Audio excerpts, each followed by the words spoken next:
Welcome to the adventure, to the dadventures, to the... What are we doing today? Welcome, I'm DracoFire87. This is my stream. Usually I have a title, but, okay, so here's what's going on. I should probably not have my Facebook feed open on the stream for one thing. That's gonna go away. Alright, wonderful. Now that I've taken care of that, and probably have just shared my entire private details to the internet, so...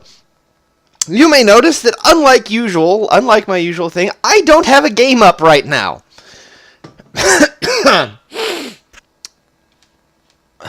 Actually, I need to send a message to somebody.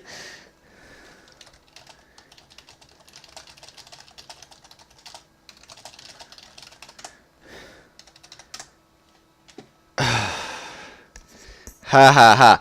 Alright, so, here's the thing. I was fully intending, to go back to Final Fantasy XIV for today. And if you've seen the post that comes up, and hello, Werepup, hi, has been posted, that is what I've told everybody. Now, and then somebody messages me, one of my commentary messages me, and goes, so you're not doing Dream Daddy tonight? So, I could make this choice by fiat, but that's no fun. I don't particularly care. I'm going to be streaming from now until about 9:30, no matter what I do. I'm probably going to be taking a short 5-minute break at about 8 to put some food away after it cools down, and then, but I'm going to be here no matter what. Fiat, yes. It's not just a car brand. It's dictating something. It's a fiat. Never mind. Anyway... Oh, and I haven't even drunk any of the beer yet. Oh my god. Alright, so what we're going to do is basically, I could choose, but I don't really care. I mean, they're both going to be fun. I give good reactions no matter what. So what we're going to do instead is you guys get to decide. So anybody who's in chat, which hopefully if commentary will get in, he'll be part of this, you get a vote. And the votes are between, do you want me to go back to Eorzea, and we'll do the Adventures of Running Eagle in Eorzea, liberating Alamigo, Gear Albania, fighting the Garlean Empire, and can do all of that. Or, what we can do is we can do Dream Daddy, and we can continue where we left off there, where I was about to, my dad, Sona, was about to go on a date with Matt, the hipster coffee shop owner, and we can do that. I don't care. But y'all got to tell me. Y'all got to tell me quick. Because it is absolutely no fun to sit here just watching my computer screen and my desktop, which actually has not been changed from the default Windows desktop image, which is something I probably better change. Anyway, so, weigh in. You got about 5 minutes? Not even that much. I'm going to say when the clock ticks over to about 7:07, we'll see what it is. If y'all don't decide, if y'all don't vote, then I'm just going to go back to Final Fantasy XIV because that's what I told everybody I was going to do. But I figured I'd give you the choice, especially because some people expressed dismay that I was not continuing with the, I think what I was going to call it was DracoFire87's Dream Daddy Dadventure. So, yes, I am a dork. Thank you, ROK. Hi, commentary.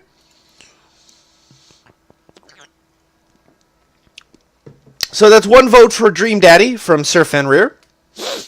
Oh, Final Fantasy XIV is going down for maintenance in about 2 hours. Well, that makes that simple, doesn't it?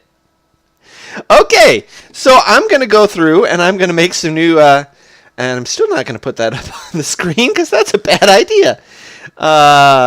So we're going to go into Hootsuite. And you can see this. I don't care if you see this. Mostly. Okay, so what we're going to do...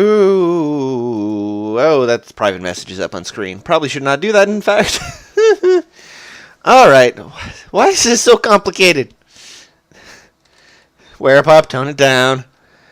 Okay, so...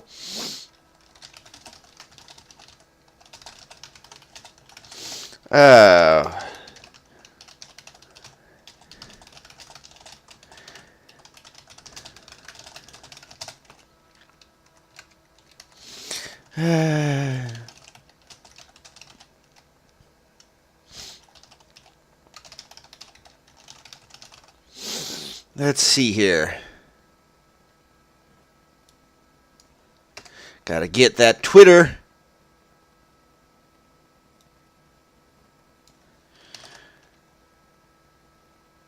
Twitter character limit.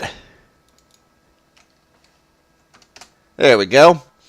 Alright, send that out. Please retweet, reshare, all that stuff.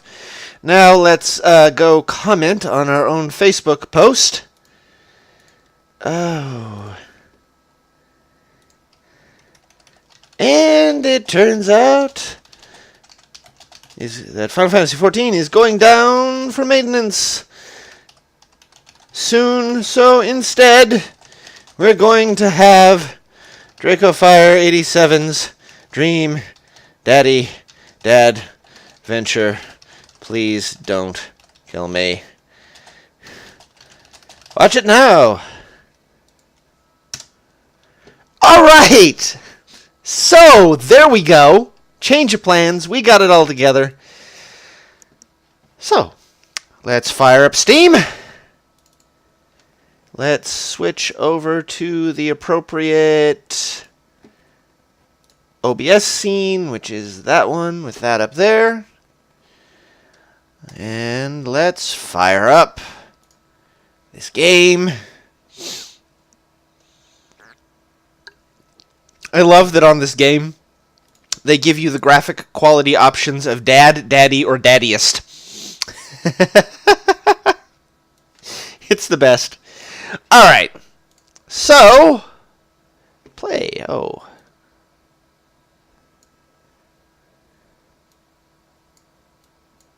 I gotta turn the desktop audio down a little bit. There we go.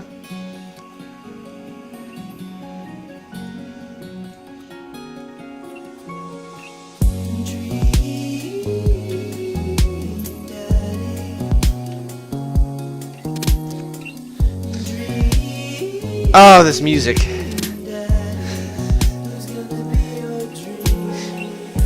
Werepup, I think you're gonna have fun. There was a lot of fun had on Saturday when we were playing this. I think it was legit one of the best streams I've ever done. So, there's that. Holy shit, when did 7 people get in here? Cool. Welcome, welcome. And in fact, I need to update my information as well, so hold on.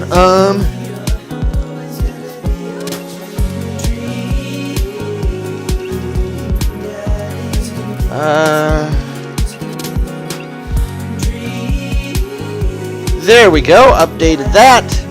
Here we go, alright. Okie Dokie Memorial. I have no idea what that is, so I can't tell you. Okay, Matt Date 1, load! Dad Tip 25, drink plenty of water. Dad Tip 47, don't skip the corners. Dad Tip 55, liquor before beef, you're in the clear. What?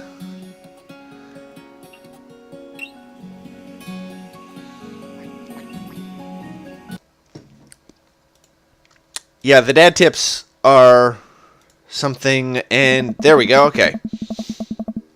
Show up to the coffee spoon. So what we're doing in the game right now is we are about to go on a date with Matt. We are about to go hang out at a concert of an indie punk pop something Canadian band. Oh, Sonata, how you going? How you doing?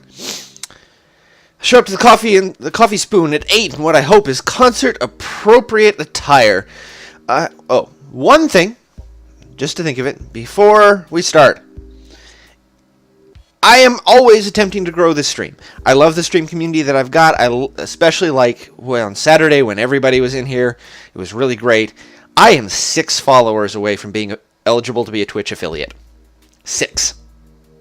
I need 50. I've got 44. So, I don't usually like to beg for things like this, but if you can, please share, retweet, all the announcements, get people in here, bribe, beg. I don't really care what you got to do to get them to follow. Okay, I'm not proud. I'm really not proud. You know me. No. That's just my thing. it always helps. It helps support me. It helps make the stream more self-sustaining. Right now, it's definitely a labor of love. I love you all, but it is a labor of love. I don't get paid for this. So please, spread the word. That's all I ask. Now we go into the game. All right. I show up to the Coffee Spoon at 8 in what I hope is concert-appropriate attire. I see Matt out front, locking the door to the shop. Oh. Hey, you made it. Ready for tonight? And let's check. Yes, no, I don't have my head over his head. Wonderful.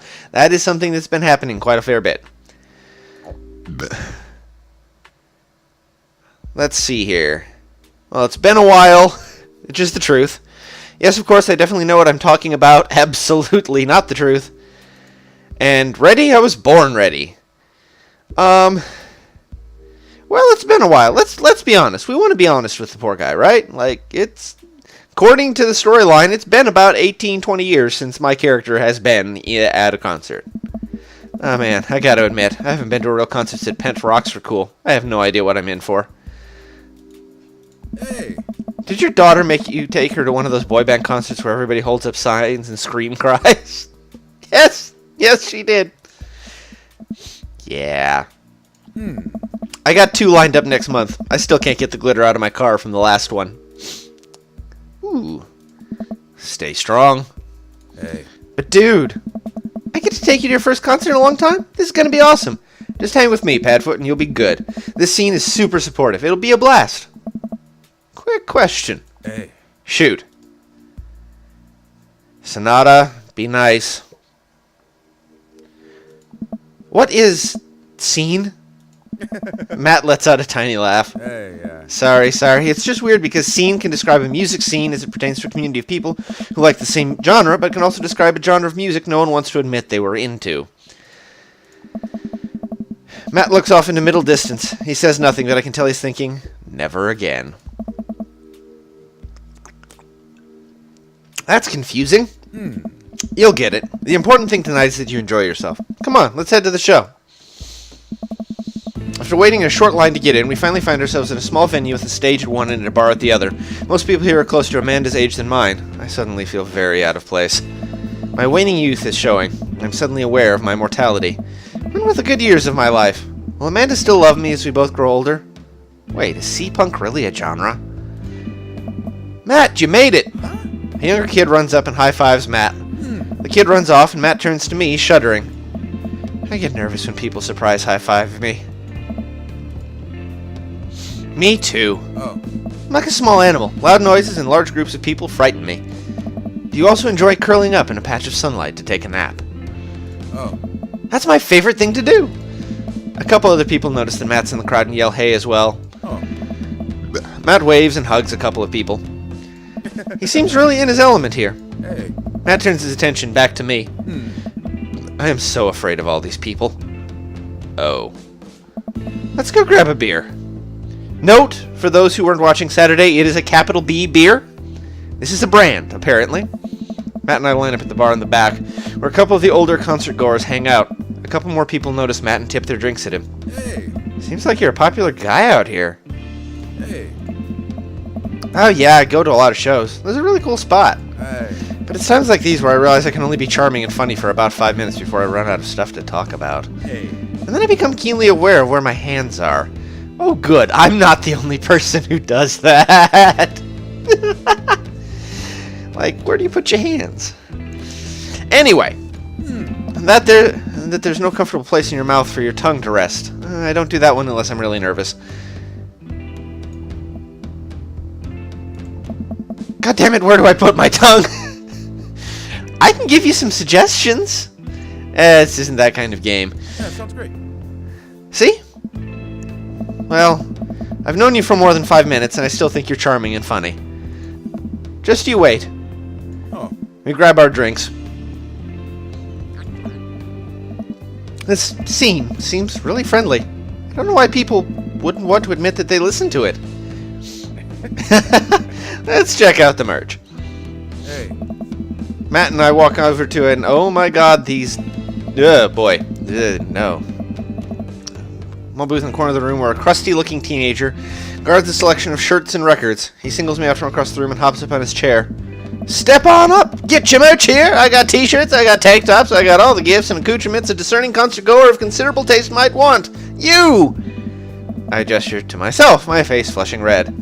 Yes, you! You look like a fellow who knows their music. How's about a fine 12-inch long-playing vinyl record made and distributed by Pup, Canada's premier punk rock outfit?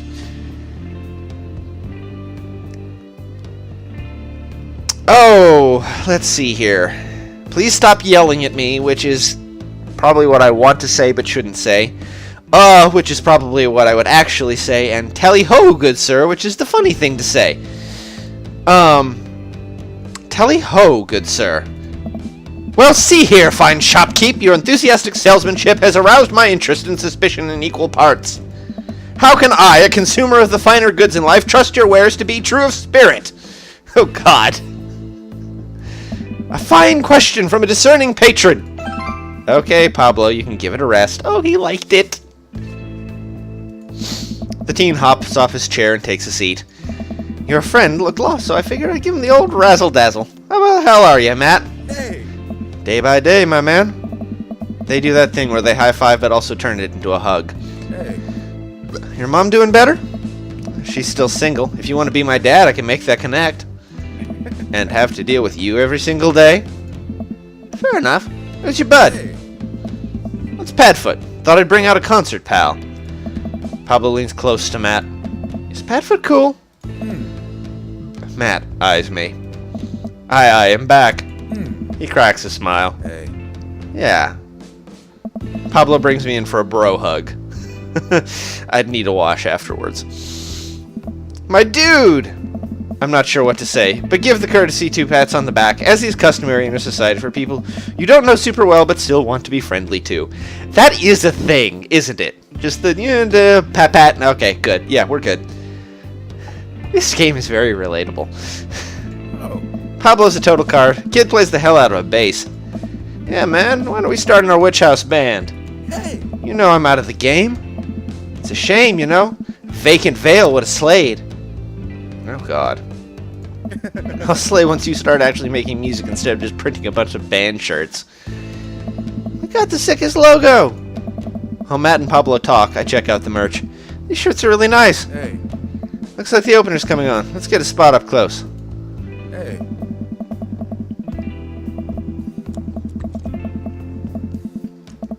Matt and I walk over to the stage where a crowd begins to form. The band walks on stage and pick up a variety of strange instruments. Is that a harpsichord? The lead singer addresses the crowd. He has a mandolin slung behind his back. Hey, what's up, everybody? We're Jonathan Jones and the Speakeasy Choir. My name's Daniel. Let's start the show. Oh, no, these guys. What? Without time to respond, the band starts playing the most cacophonous noise I've ever heard.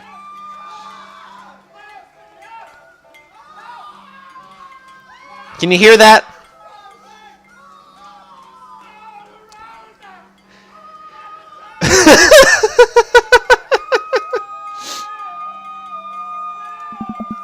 What is this?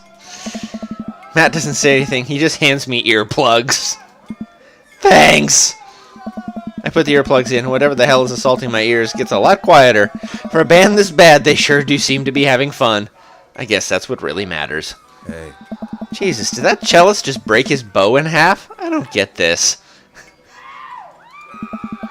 Set seems to go on forever. There's no breaks in the songs, and I think one of the band members' jobs is specifically just to burn poetry on stage.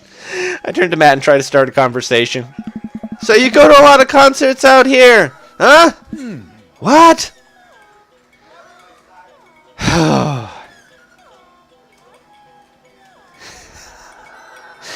You gotta ask again.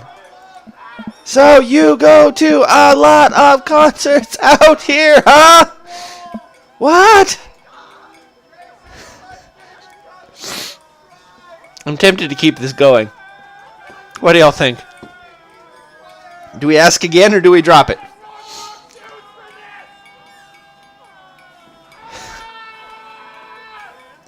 They had way too much fun. They had way too much fun making this background music. Really, so seriously, what is it? Do we ask again? Do we keep the gag going? Do we go for the third time? I'm thinking we go for the third time. Right? Okay. So, you! Hey. Yeah! Hey. Matt turns back his attention to the show. He can't hear me, so I just stop and try to enjoy the music.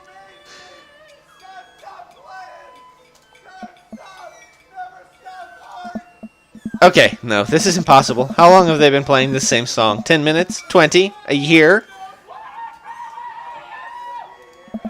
Eventually, the set ends, but only after the drummer sprains his ankle during his saxophone solo. They promised it was part of the act as he was carried off stage crying. Commentary, you listen to bands like that, right?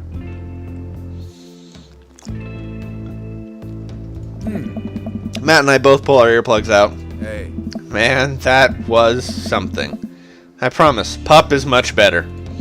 I just have a lot of questions that I know I'll never get the answer to. Hey. Oh yeah, he sprains his ankle at every show. They were being real about that. What? He sprains his ankle at every show. They were being real about that. Oh my god.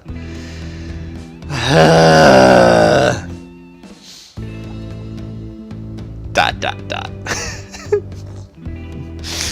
Hey. Let's grab another beer. Matt and I work our way out of the crowd and back to the bar. More and more people file into the concert space as it gets closer to the main act. It's getting kind of crowded in here. Grab our beers and I try to follow Matt back to our spot, but there are so many people that I'm having a hard time keeping up. As I work my way through the throngs of excited concertgoers, I realize I've lost Matt entirely. I stop and look around, seeing nothing but a sea of hip 20-somethings. I'm lost. I'm never going to find Matt here. Where's the exit? Are there even exits? What if I'm trapped in this building forever? Am I going to see my daughter ever again? What if that terrible band gets back on stage? What if... Suddenly, a hand reaches out to grab me. It's Matt! Hey. I almost lost you, buddy. I got really nervous for a second there. Hey. You and me both, dude. He takes my hand and leads me back towards the stage. I can feel myself blushing a little. We finally settle back into our spot and wait for the band to start. Busy place, huh? Hey. Yeah, Pup really brings out a crowd. So you go to concerts a lot? Hey. Yeah, it's one of my absolute favorite things in the world. I think it's one thing to listen to music and connect with it. But when you're in a room full of people connecting with the music just the same way that you are, that's magic. I would agree, by the way. I suddenly have the urge to pee. Curse this tiny dad bladder. Never heard it put that way. That's really beautiful. Also, I have to pee. Yeah, sounds great. Hurry up, man. They're about to go on. I squeeze my way out of the crowd towards the restroom. I really should have gone before I left the house, but Amanda was watching beauty videos in the bathroom. She had an eyeliner and her wing going halfway across her face, which was actually a pretty good look. I'm so proud of her. Best dad ever. I make it to the restroom finally, but it's one of those single-person restrooms with a line forming outside of it. As soon as I finish my business, the band starts. Crap. People that were initially milling around the venue all crowd up against the stage as Pup plays their first song. I'm never gonna find Matt now. Uh-oh. Scene transition. Oh, it's a minigame. Everyone's rushing to the main stage to watch Pup play. I'm sure Matt will be there too. I gotta find him before I get trampled by all these rowdy youths. Find that dad. Oh, jeez.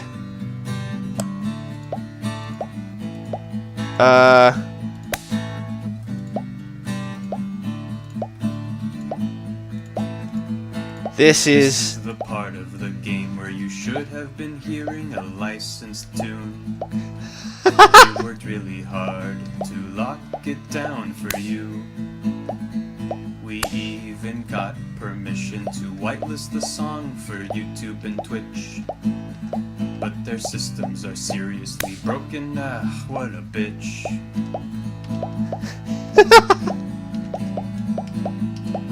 So we added the song that you're listening to right now. Don't you think it's better than risking Content ID? To you streamers and let's players, I have one decree. Please check out the band called Pup and their song DVP. DVP. That's right, the band's called Pup and their song called DVP. The song is great and the video is tight, yes, take it from me. It's like footage of NES and SNES games with the lyrics added into them. It's really cool, but it's kind of hard to explain right now, but you'll get it, I promise. You should really go check it out. It's a really good video. So we added the song that you're listening to right now. Don't you think it's better than risking content ID? To you streamers and let's players, I have one decree. Please check out the band called Pup and their song DVP.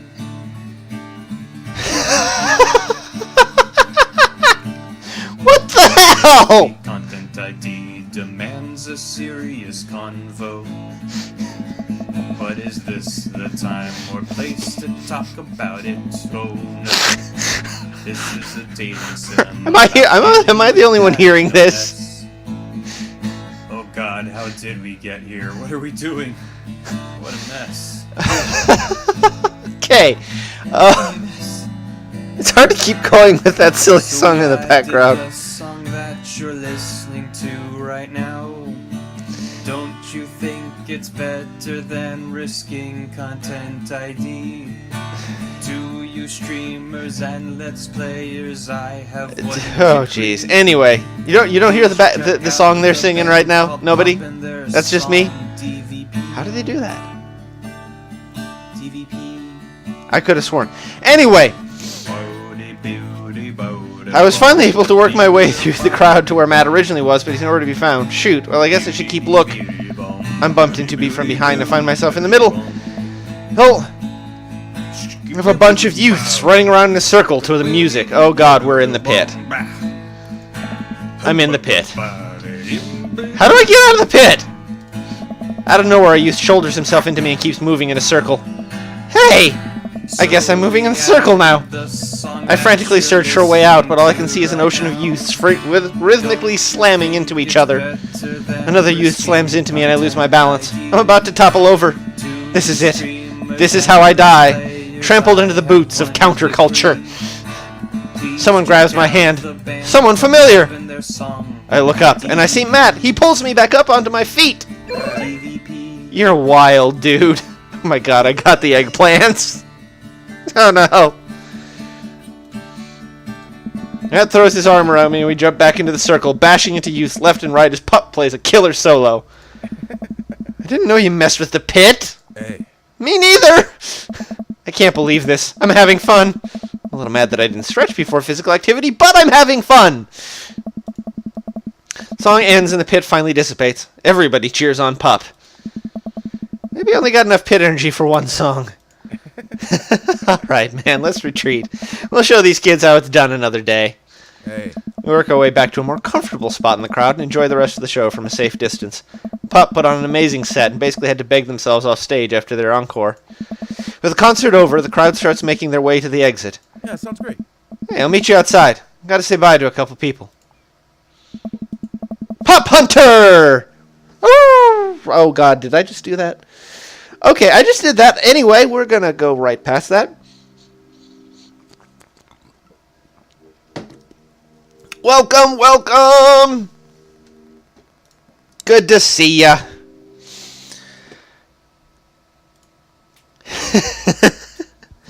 Anyway, I hang outside the venue until Matt finally shows up. Hey man, thanks for waiting. I got you a present. Matt hands me the shirt I was looking at earlier. Whoa, thanks man. Hey. Saw you eyeballing it back at the merch booth. Hey. I mean, anyone who tears it up that hard on their first time back to a concert deserves a reward.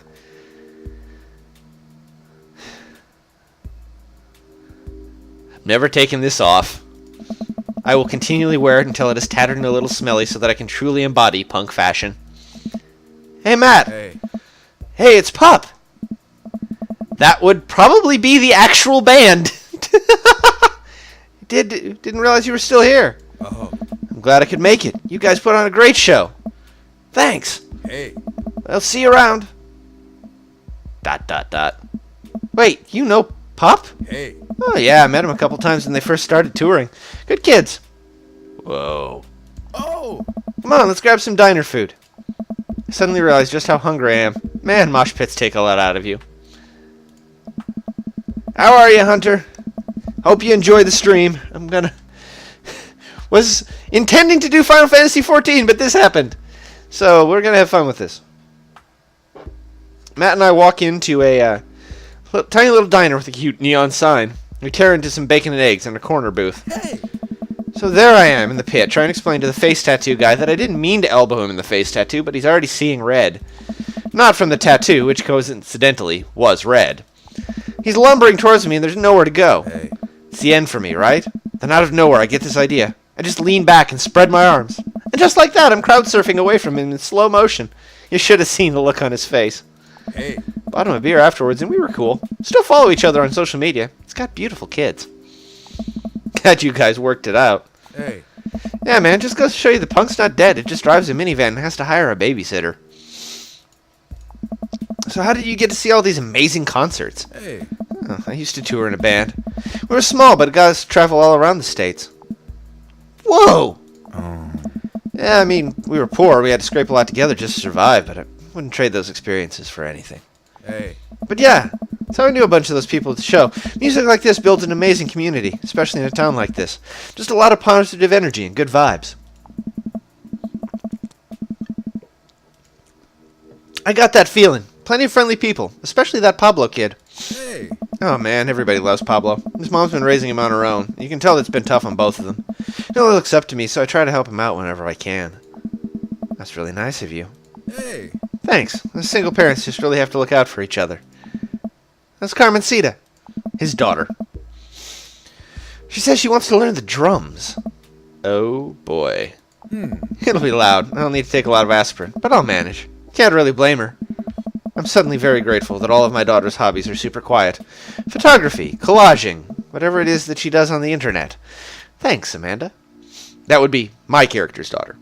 I'm trying to be supportive of Carmencita's rebellious phase, but I guess that kind of defeats the purpose of it, doesn't it? I think it would be a good daddy-daughter activity to find something to rebel against together. Oh. Like what?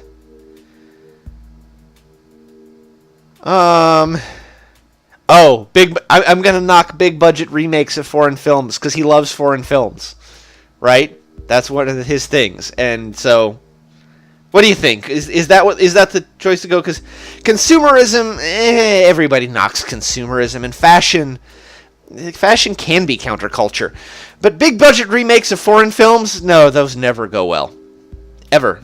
Those deserve no praise. Am I right, commentary?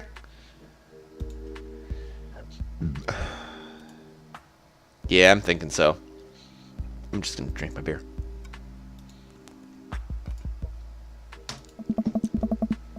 Reading subtitles isn't even that hard. I think we just have to strive as a society to be okay with reading subtitles. He and I laugh. We keep digging into our big plates of greasy diner food. The breakfast I ordered for dinner is absolutely hitting the spot. Hey. Man, Hey. being a single dad is rough sometimes. It's a lonely feeling.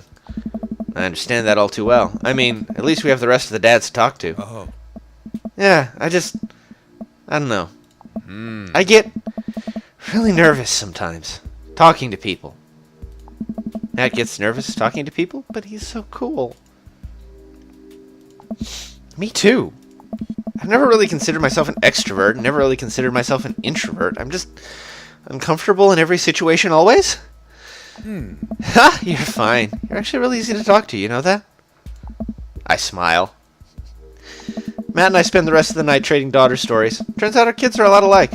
We finish up our late night dinners and head out. Walk back to the cul-de-sac, back to our respective houses. Oh. Tonight was a blast, man. Loved it. Although I'm probably going to feel it in my knees in the morning. You and me both.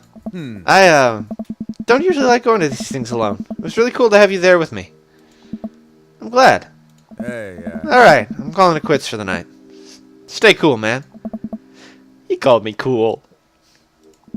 Matt called me cool! Walking in the house with my heart in my throat, Amanda pops her head out from her room. Hey, Pops, how was the show? Matt thinks I'm cool! That's just the way you gotta say it. You don't say. Man to Panda, Matt thinks I'm cool. Blind leading the blind, huh? Wow, I just got dunked on by my own child. Unbelievable. Hey, Amanda, remind me which one of us just tore it up in the pit at a punk show and which one of us just spent 4 hours probably watching Tiny House Hunting Amish Triplets Extreme Edition? I love all the TV shows in this universe, by the way. Like, Tiny House Hunting Amish Triplets Extreme Edition.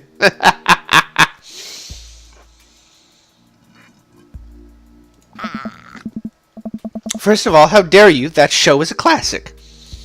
Second of all, you moshed in the pit? Who even are you? I am your extremely cool dad. Alright, I'm hitting the hay, Pops. I'll see you in the pit. Night, kiddo. Aww. Da da da da da da.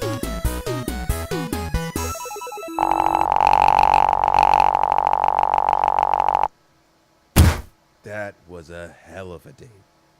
Yay! I don't think that's actually the highest rank, by the way. I think you have to. I think S rank is the best rank, as usual, with these kind of games. That was awesome! Achievement progress, King of Carrot Flowers, 1 of 3. King of Carrot Flowers. Is that like an in-joke? Is that a punk reference? I don't know. Yeah. So I wonder what I didn't do right. I wonder what, I mean, was it that I just didn't do very well in the minigame? I don't know. I'm doing my afternoon war jumbles. He would.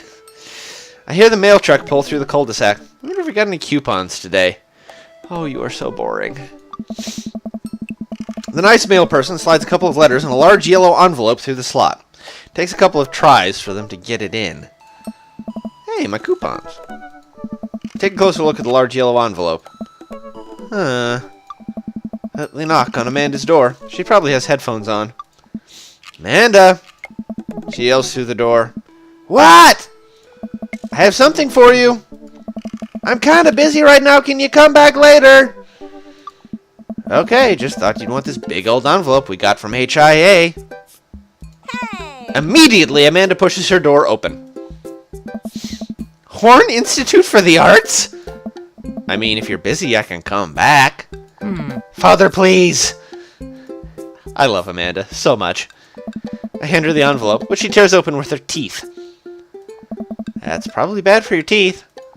She doesn't seem to hear me and spits out a piece of envelope. She pulls out a letter and unfolds it. And the suspense is killing me. This is her dream school. Amanda's face is unreadable. I can't believe this. Oh, honey, it's okay if you didn't... I got in! Yay! Oh! I got in! Amanda tosses the letter aside and gives me a big hug. Congrats, sweetie. That's amazing. So proud of you. She pulls away and looks at the letter again. Oh my god. I really can't believe I got in. Of course you got in. You're a great student. You nailed that interview and your photography is incredible. Wait. Dad. I know this one's really expensive and it's so far away. I think for a moment. HIA was one of the most important expensive schools that Amanda applied to, but I know she's had her heart set on it for the longest time. It'll be tough, but we'll make it work. Really? Of course. Amanda hugs me again. Yes. Thanks, Dad. Okay, sweetie, we're celebrating tonight. Dinner, your choice, wherever you want. Wherever? Amanda and I walk along the bayside, tearing into our foil-wrapped burritos from a nearby food truck. You could have chosen anywhere in Maple Bay. Cost was not a determining factor. Please, Dad. You know I'm a simple gal. Just give me a Rito with a view. Can't say I'm mad. Amanda and I sit on a patch of grass and watch ships sail lazily through the bay. Hey! And the dorms are right near a bunch of cafes, and there are all these galleries nearby, and there's a discount if you bring your student ID, and... Amanda, slow down. You can choke on your burrito. Phrasing. I know, I'm just excited. Did I mention that students get their own studio space once they're seniors? We get all the professional photo editing software for free? It's nice to see Amanda so enthusiastic about HIA, but I wish she wouldn't do it between bites of her burrito. I thought I taught her to chew with her mouth closed. I wonder who my room is going to be. You take a survey online and they match you with somebody with a similar major and interests. Bet we're going to be best friends. Craig and I were. A good roommate can be a lifelong friend. But don't even get me started on bad roommates. Oh no. I'm just kidding. We didn't have a bad roommate. Our only other roommate was a puppy that Craig brought home one night. We spent a semester fabricating a story about our new foreign exchange student who had a really bad cough that sounded exactly like a dog's bark. Carl ruled. Ooh, they let you have animals in the dorms if you get a note saying you need one. Bet I could forge one. I think I could get a rabbit. Or maybe a snake. Maybe both. Will the snake eat the rabbit, though? Okay. Oh boy, I think I'll leave that all up to you.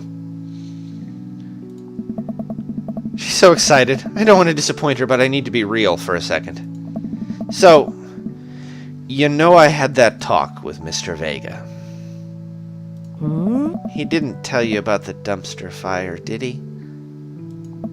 What? No. I don't want to put a damper on the good news, but I need you to knock it out of the park these last few months of school, okay? If you really want to go to Horns, we need that scholarship money. I know you can do it. Okay. I promise I'll try harder. I pat her on the back. Think you can handle a 14-hour drive to come home for the holidays? There's gonna be some treacherous ice roads to cross. Don't even get me started on the paranormal occurrences. Long-haul paranormal ice road ghost truckers or something like that is a show in this universe for those who weren't here on Saturday. Well, it'll be worth it if I get to see you. My eyes immediately well up. Oh, Dad, don't cry. Sorry, I'm just very proud of you. You're all grown up now, and you're such a good person. I hope you all know how important you are to me. Dad, stop. You're gonna make me cry, too. It's too late, honey. It's happening. Dad! Can't get tears in my burrito. It's gonna make it taste sad. Oh, the jokes. I pull Amanda in for a hug and a kiss on the forehead. Love you, kiddo. Love you too, Pops. Ankle! Welcome! Welcome. You've got dads. Shit. That just kills me every single time. Welcome! You've got dads! So, options. We can keep pushing on Matt. Cool, that would be possible. Or we can hang out with somebody else. We don't have to make a commitment just yet. We can kind of play the field a little bit, like for one level or so, and see what goes on. What do you think? Like, do we want to just kind of just push straight forward, or... Yes, there's a lot of vote for Brian. I understand. There's the, I've heard he's also got the most annoying minigame in the entire frickin' thing. But, what'd you think? You know, play the field a little bit and see what's going on before we, nail something down, or, what do you think? I'm not sure. Is there a time limit? I don't know if there's a time limit. I'm waiting for the person I know is in chat who has played this game to tell me what to do.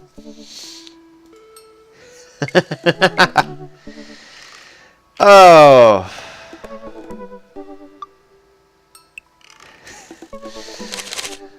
Oh, commentary. Hugo's probably more your type than mine, unfortunately.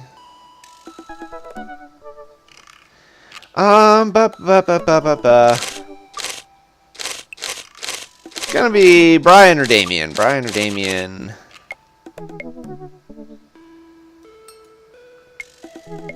Sonata, tell me, is there a deadline? Is there only so many of these I can do? Because if there's a deadline, I'll rush it. Oh boy, I think we're about to have a chat war about this.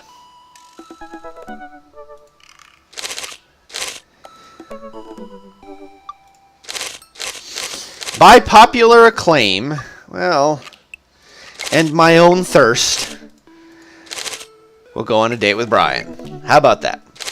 And then we'll do Damien, and we'll see where we are after that. I am still suspecting that Matt is probably the choice that I'm going to go with, but we'll see. Okay, there's no time limit as far as you know. Alright, cool. That little curl of hair right out of the shirt just gets me. Alright, let's do this.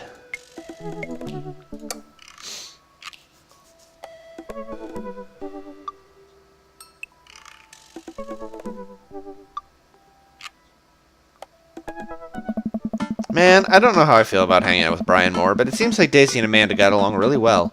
Maybe I should just bite the bullet and hang out with Brian more for the sake of the kids. I crack my knuckles and start typing.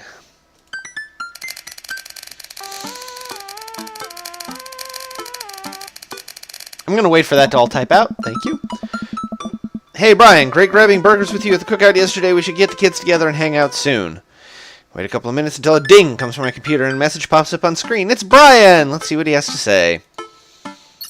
Hey, man, always love a good burg with a buddy. We should definitely hang out. What do you think about mini golf? We could bring the girls out and have ourselves a friendly little competition. Rock on, Brian. Little glitch there.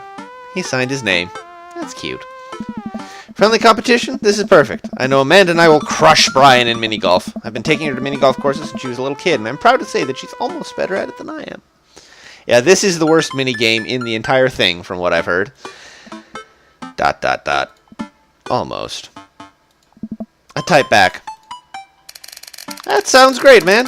Name the time and place, and we'll be there. Hey, Amanda. Hey, would you be up for some mini golf with Brian and Daisy? I'm a little out of practice, and I know my backswing leaves something to be desired, but I think I could keep it in the negatives. Perfect. Come on, kiddo, let's do this.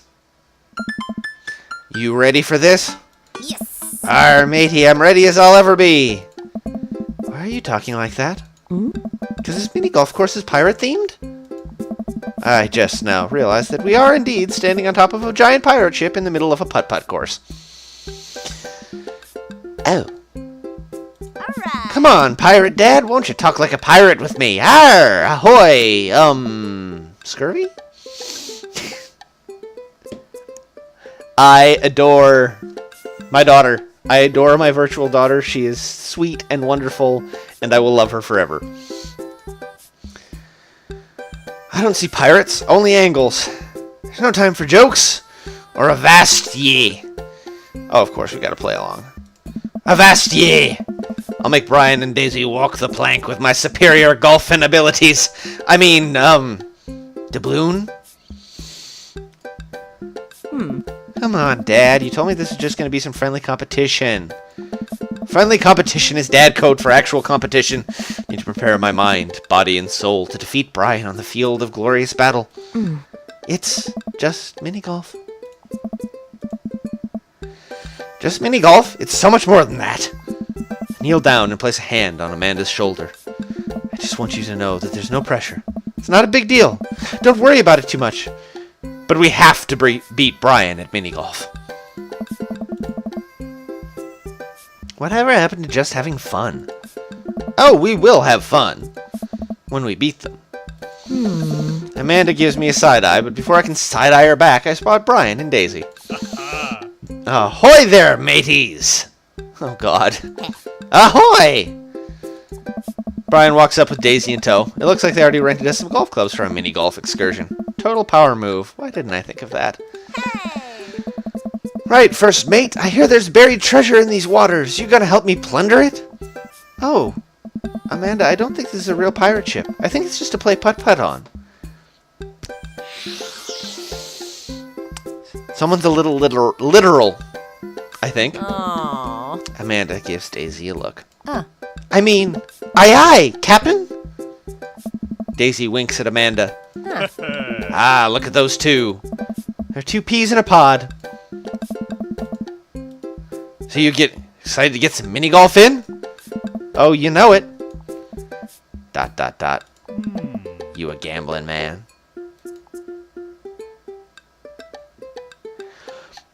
Oh, I'm not going to do the overly flirty option because this isn't that kind of game.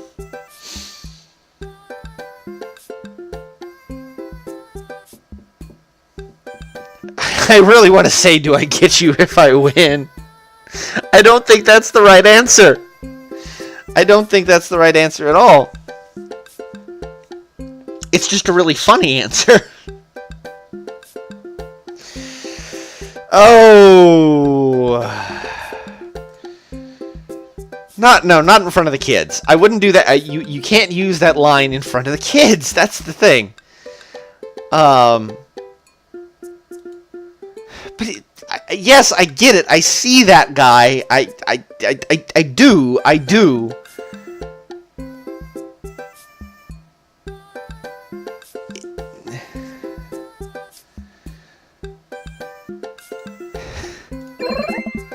Yep, there we go. I figured buying into the competition.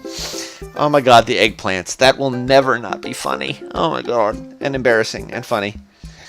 I know when to fold. I know when to, shoot. That's pretty much all I know how to do.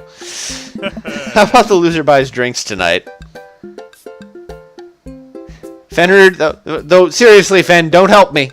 No spoilers, don't help me. I will waffle, I'll get it wrong, but I will, oh. But no, not in front of the kids. He's a family man, and I don't think that would go well. And I think I was right about that, so.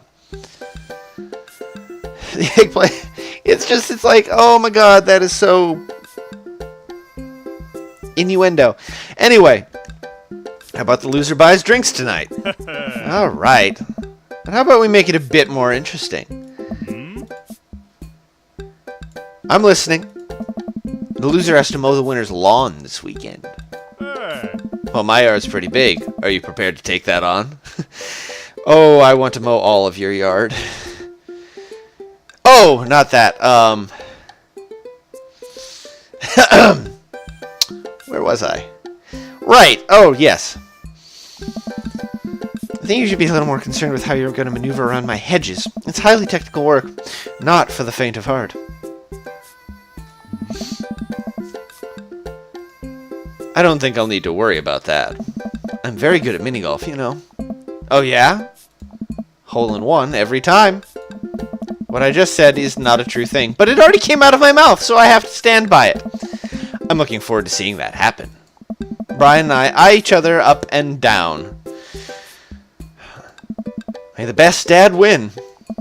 Brian and I shake hands and lock eyes. It's about to go down. Armatey.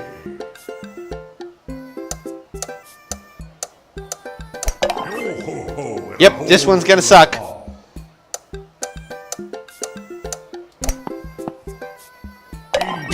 How did I get that one? Into the brine.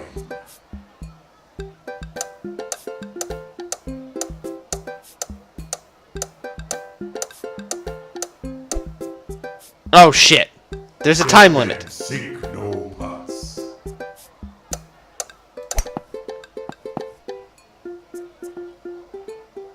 You've lost your ball.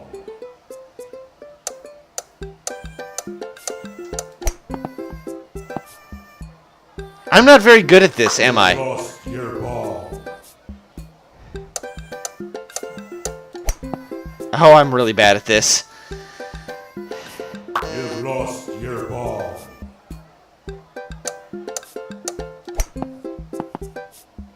Into the brine. Whoops. Nope. Dead men sink no putts. Uh-oh. Amanda pulls me aside while Brian and Daisy start walking to the next hole. Hey, you having a good time? I'm having a great time. I'm having a fantastic time destroying Brian underfoot. That's because your eye is twitching. No, it's not. Feel my left eye twitch. Amanda raises her eyebrows. We're out here to have fun, remember? It's just a game. You're right. It's just a game. A game with extremely high stakes. A game where we're currently winning. Dad. Please, Amanda, please nail this sex hole for me. We need to keep the streak going. Yes, and that was a fake hole. Yes, by the way. Giggity. If it's really that important to you, sure. Amanda walks over and tees up for a particularly hard windmill hole. Gripping her club, she winds up and launches the ball into the parking lot. She looks me right in the eye and does an exaggerated shrug. Oops. I disagree with her actions, but I appreciate her act of youthful defiance. She walks over and pats me on the back. That was for your own good. Love ya, kiddo. Armity.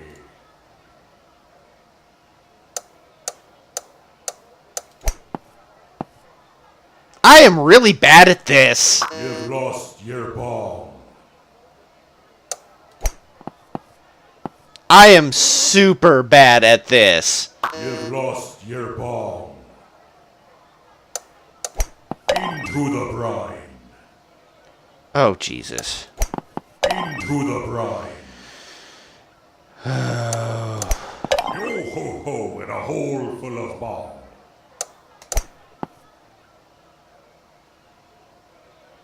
Get in there!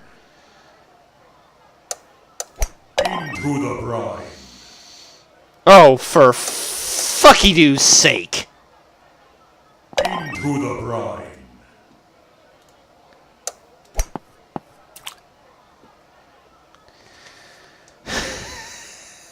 Oh, God.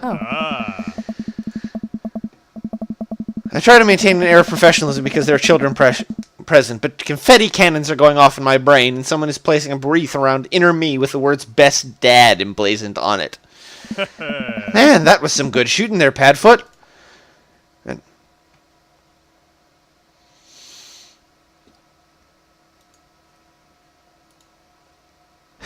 let's see here.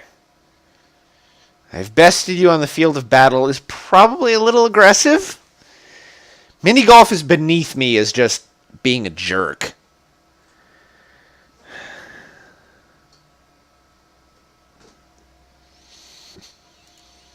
I don't know. Have I bested you on the field of battle kind of joking? Is that kind of what that is?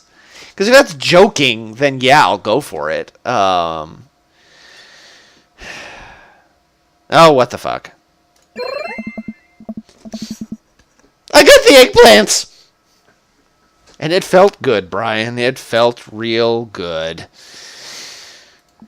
Brian and I eyeball each other. Electricity shooting between us. Oh, yes. Alright, Daisy. Did you have a good time?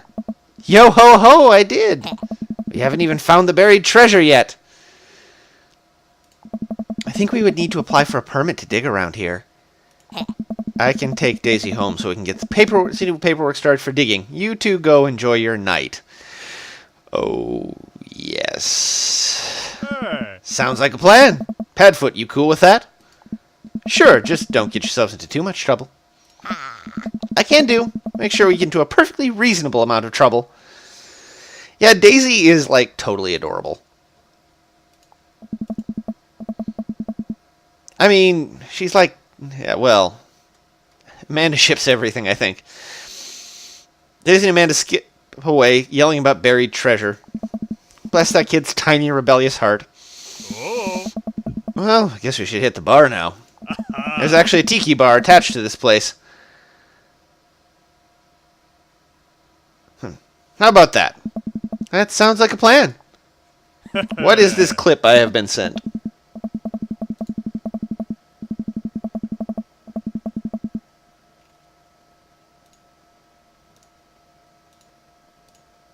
I don't know.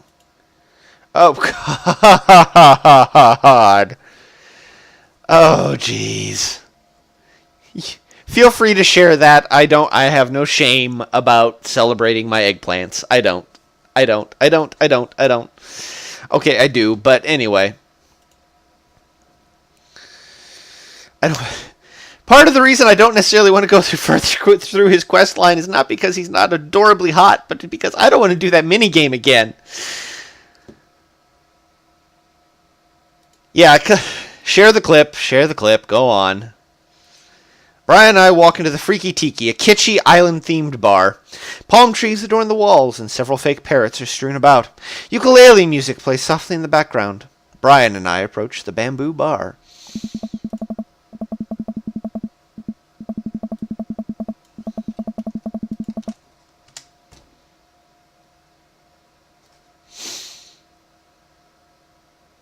I guess I'm spending more time with Brian, which is a little more bearable since I won. Okay, I just gotta eat my victory drink and get out of here. I think I already proved my superior dadness for the day.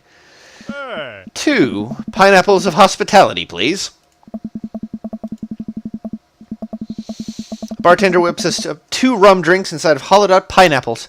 He sets them on fire, and we have to blow them out before we can drink them. Usually I just like to, I don't know, drink my drinks? Hey. If you don't want yours, I'll take it. And miss out on the taste of victory? I don't think so. I take a sip of my pineapple of hospitality. Victory tastes fruity. Phrasing. Let's talk about lawn maintenance. I'm very particular. No electric mowers for me. I hand cut everything with scissors. I also only water the lawn with bottled sparkling water. I just ran out, so you're going to have to import some. Italian is preferred, but I'll settle for Icelandic if that's all you have. It's sweet that you're willing to put all of that work into taking care of your dead grass. What? My grass is perfectly healthy. It's okay, buddy. I know just the trick to perk it back up. You were laughing that hard? Brian, buddy, I hate to break it to you, but you're perking something right up. That's for damn sure. I'll work my magic when I finish trimming your grass with the tiniest pair of scissors I own. Man, even when he's trying to be helpful, I feel personally attacked. While I sip more of my drink, I notice the TV in the corner. Hey, Extreme Makeover Deck Edition is on. I love this show. Always made me want to own a deck. Ugh, I hate this show. Why? It's so clearly fake. Well, yeah, it's reality TV. Who cares? I care. I'm a general contractor. I work with decks all the time. There's no way they're renovating those decks in a matter of 2 days. It's impossible. It's a 3-week job, minimum. So you want them to cover those 3 weeks extensively in every episode? It can't be that interesting to watch a bunch of dudes slave over a deck for that long. Nobody would watch it. That's not true, by the way. If they are hot enough and they're not wearing shirts, I might just watch that. I don't like any of those home improvement shows. I want to watch stuff that's real. Like Long Haul Paranormal Ice Road Ghost Truckers. I have terrible news for you, Padfoot. No, not them too. That's the awful truth. Not the ghosts, though. Those are real. Trucks just don't have emergency escape buttons. I've been lied to for so long. You both chuckle and sip on our pineapples. So wait, you're a general contractor? Sure am. Actually helped plan the cul-de-sac we live in. Wow. Nice work. Yeah. Kind of took after the footsteps of my old man. He was a general contractor too? The best. He practically built half this town with his bare hands. It's weird how you spend your whole life trying not to become your father, and then you wake up one day and there you are. Now that's a terrifying thought. Alright, now we're going to move on from that. Damien! Welcome! We're doing Dream Daddy and not Final Fantasy, but that's okay. Yeah. But I get to work with my hands, and it pays more than enough to take care of my daughter, so it's an absolute dream job. For me, at least. Well, that's impressive. Building stuff has always been my weak point as a dad, and I've been okay with that until now. Now I must defeat him. I do have that patio furniture that I still haven't put together sitting in the garage. Okay, maybe I should cool it with a dad competition. Gotta keep it light.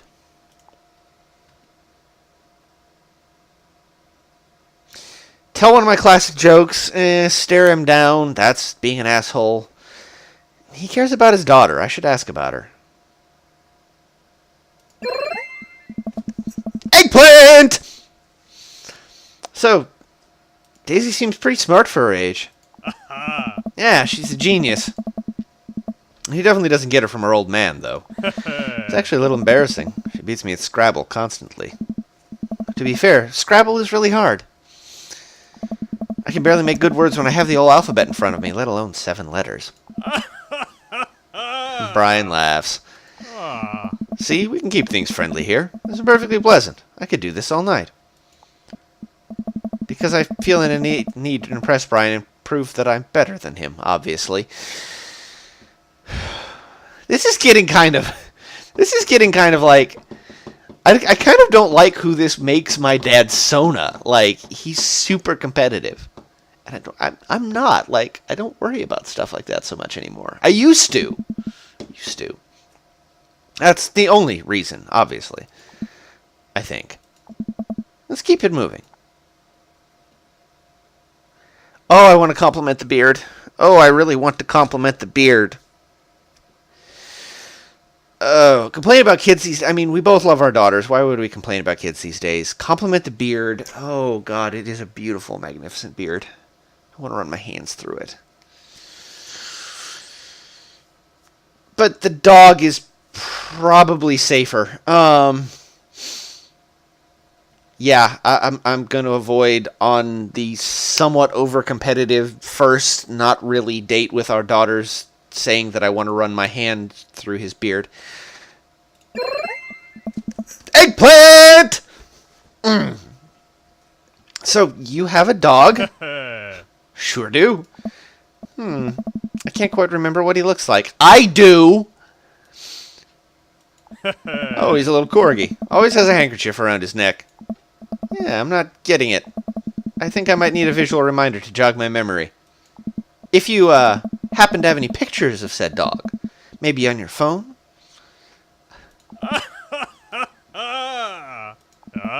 Badfoot, if you wanted to see pictures of Maxwell, you could have just asked.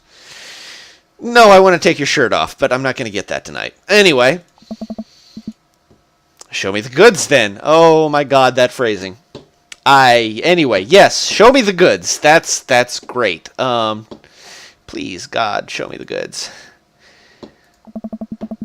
Brian pulls out his phone and flips through an entire album of dog pictures. Ah, yeah, that's the stuff.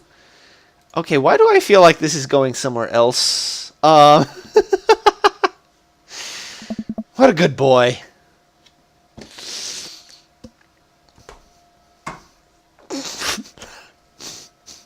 This is killing me. I look around the room and take in all the kitschy decor, looking for something else to comment on. There's a gigantic fish hanging above Brian, and I gesture to it. Cool fish. It's definitely fake. What? Really? Everything in here is fake. That palm tree over there is just a ficus with plastic coconuts glued to it. I look over.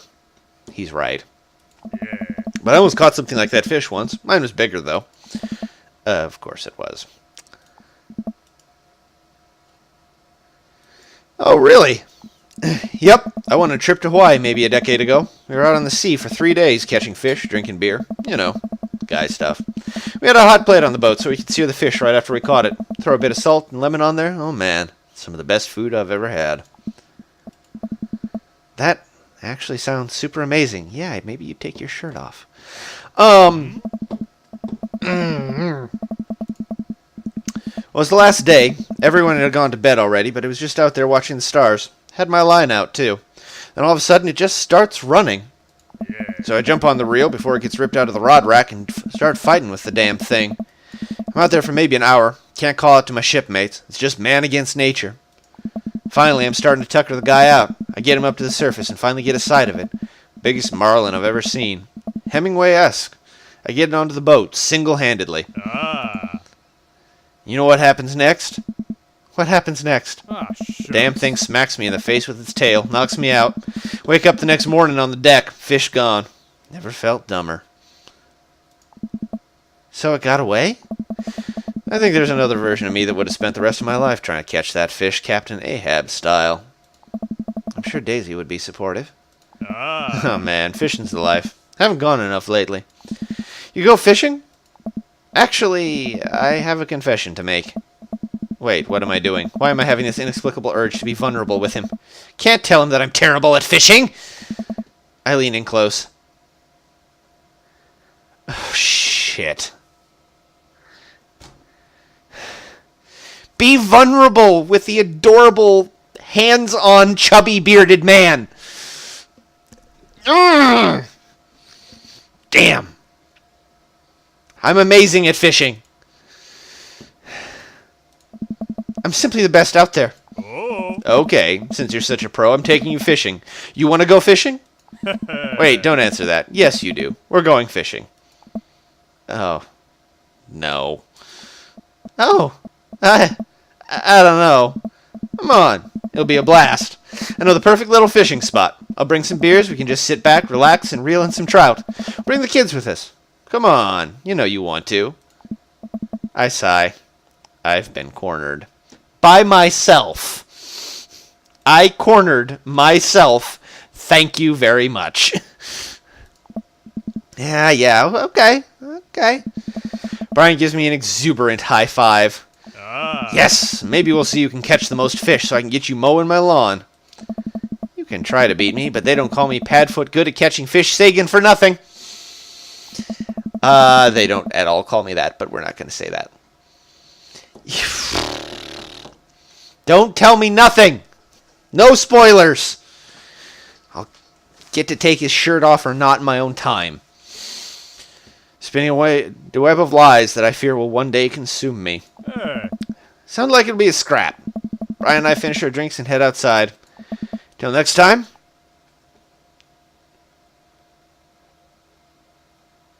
Shit. We're not going to go aggressive. Real excited. This is a great opportunity for friendship. That's the worst dad joke. And eggplant! And also for catching more fish for Brian. You're krilling me with these puns, Padfoot. Mull it over. You'll come around to the fish-related dad jokes in no time. Brian extends his hand and gives me a friendly but firm handshake. I see that competitive fire in his eyes. This is gonna become a whole thing, isn't it? Ah. Once Brian takes for babysitting duties, Amanda walks home with me. She immediately plops down on the couch and flips on the TV. So, how was your hang with Brian? He wasn't too spicy about his crushing defeat, was he? Nah, he was pretty gracious about it. Like, frustratingly gracious. Yeah, how dare that guy have some decency? Come on, Dad, he seems like a neat dude. I think so. I don't know, the guy loves a good competition.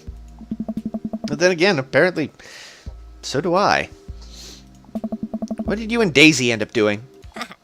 Oh, we hunted for treasure a bit, but Daisy was really adamant about not digging without a permit, so we just watched some documentary about theoretical physics. I put her to bed and sat around eating Brian's food. Ah. Don't tell him I said that. Oh, my daughter mine, never change. That's standard babysitting protocol, I believe. I really like hanging out with Daisy. She's super mature for her age. Yeah, Brian says she has a hard time relating to other kids. She kind of reminds me of you at her age. Although she doesn't bite people as much as you did. Ah. I can't believe I'm finally the cool older kid. Feels good, man. You gonna hang out with Brian again? That's the thing. He wants to go fishing with me. Ah. Oh. I told him I was an amazing fisherman. You hate fishing. I know. I'm kind of panicking. I'm sure it'll be fine. All you have to do is wake up at the crack of dawn and sit silently in a boat on a lake for hours on end with no promise of a tangible reward. Your only companion being the fear and doubt you harbor deep within your heart. Fishing's fun. You'll remind yourself as the world darkens around you, and you wonder if it's really you staring back at yourself in the lake's reflection, or simply just the abyss. Yeah, laugh it up, Amanda. You're coming with us. Eh? It is my constitutional right to outright refuse this order. Daisy's coming too. Shut up! Where, Pop? Damn it. Oh, I bet I can convince Brian to bring his dog. Huh. Fine, sold. I'm in. All right, ambush. Call it a night. Don't stay up too late, okay? You got it, Pops. No, she is goals. Like, if I was as well adjusted as Amanda.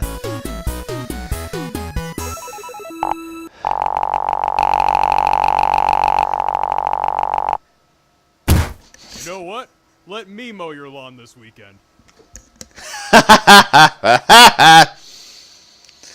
Dad joke, poker buddy, rivalry, lawn care, yo-ho-ho, pirate.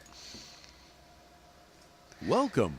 You've got dads. His achievement is called Soft Boy. That's delightful. Alright. I think we're going to go with Damien. We're going to take Damien's first date before we kind of figure out where we're going to go. I think those are our three main choices right now. For me, personally, anyway. You all have the right to date whatever dad you want, but I got to do me. And hopefully at some point do Brian.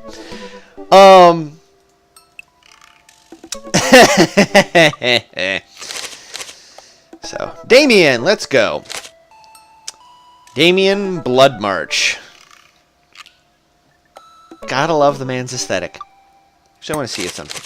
You get a different color. No.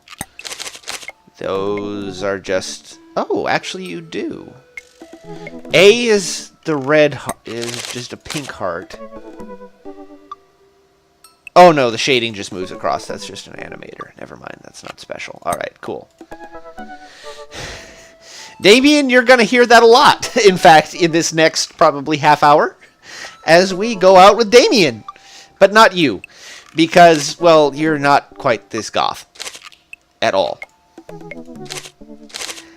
Oh, but I may come back to Brian. Anyway. Let's go with Goth Dad.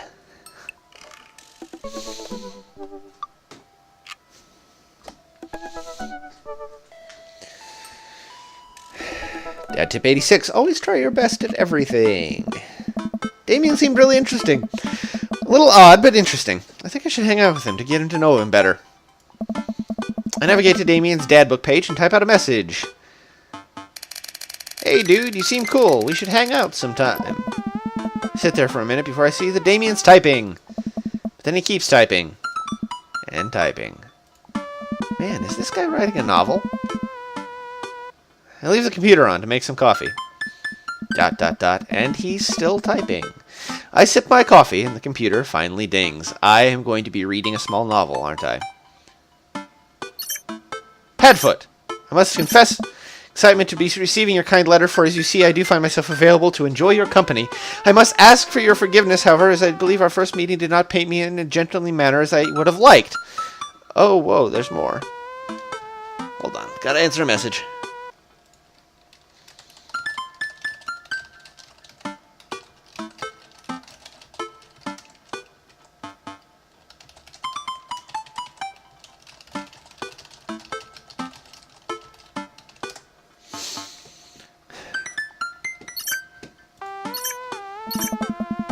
I would be highly flattered to enjoy your companionship at my residence for an afternoon tea and stroll around my garden, should it please you. Till then, adieu. Yours humbled, D. Bloodmarch. I stare at the screen and reread the letter several more times. Hey, Amanda! Can you help me with something? Oh. Dad, for the last time, I'm not popping your back pimples. Ew! No.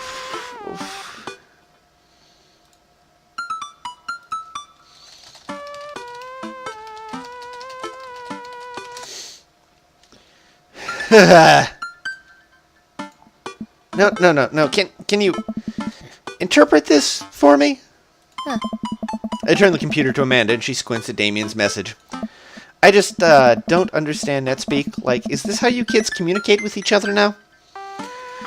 Oh, totally. This is the hot new thing. See, Dad, kids got over saying lol and lamau or whatever and decided what they need to do was bring it back to the 1800s. So what do I do? Hmm?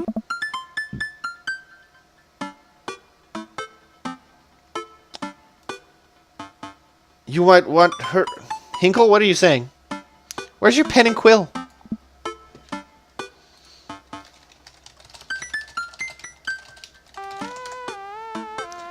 What? Yeah. Did you forget to unpack the pen and quill? Dad, how will we address the nobleman in regards to your upcoming debutante ball? Okay, now I know you're messing with me. Father, without a proper chaperone, you'll never end up with a suitor worthy of our land. Huh. Or our dowry. Or... So you read Pride and Prejudice for school one time, and now you're reciting things you know about it back to me, aren't you?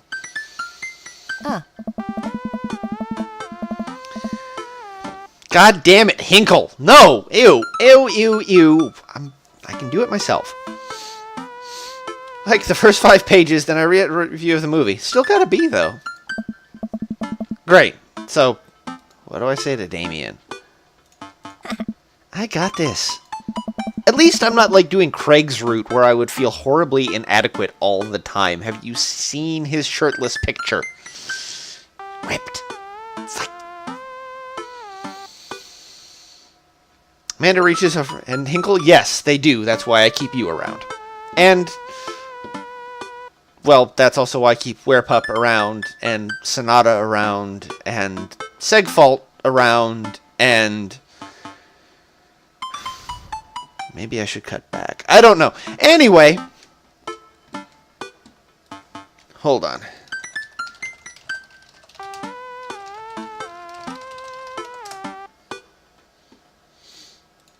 I'm haranguing friends into watching this. Because...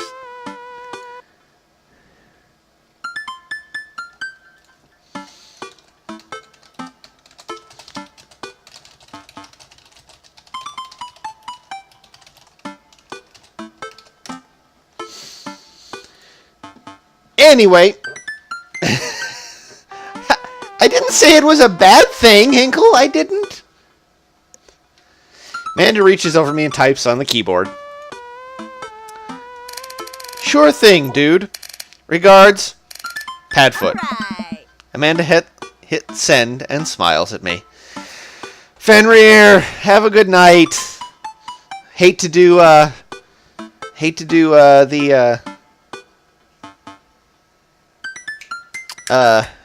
Brian's date without you, if that's what I end up doing.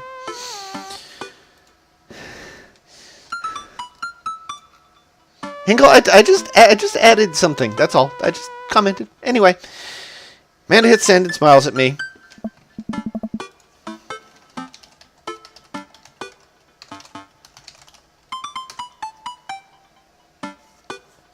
Well, I suppose that's that.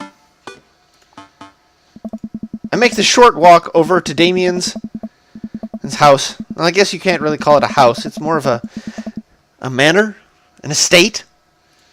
The Gothic architecture looms above all the other homes in the cul-de-sac. I walk past a couple of gargoyles guarding the front door and look around for a doorbell. There doesn't seem to be one. Pull the large, ornately carved bat's head door knocker back, and hollow sound echoes throughout the house as I strike it against the door. Wait several moments before the door slowly creaks open. It's a little creepy, but I enter the home and take a few steps into the foyer, noting the oil portraits of who I assume are dead relatives hanging on the wall.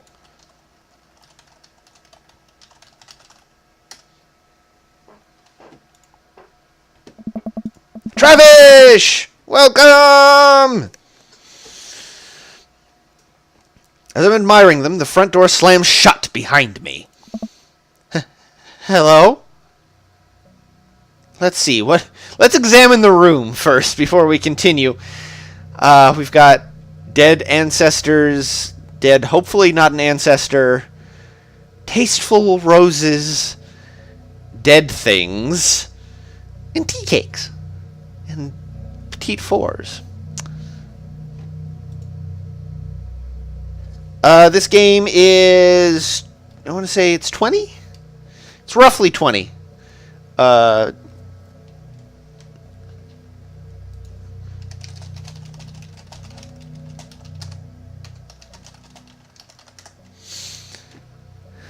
Little sandwiches, yep.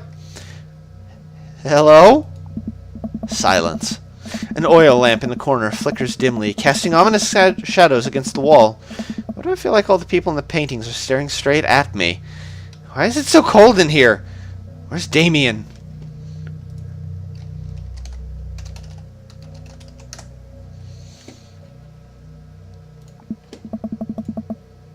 $14.99. Excuse me. Thank you, commentary. Padfoot, pleasure to have you in my home. I look up and see Damien standing at the top of a majestic staircase with a walking candle holder. What's with the door slamming shut? Oh, sorry, there was a draft.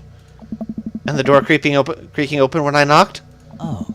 Accidentally left the door unlocked. And the creepy oil paintings? I like oil paintings. Right. Right. Dot, dot, dot. Please, let me show you around. Okay.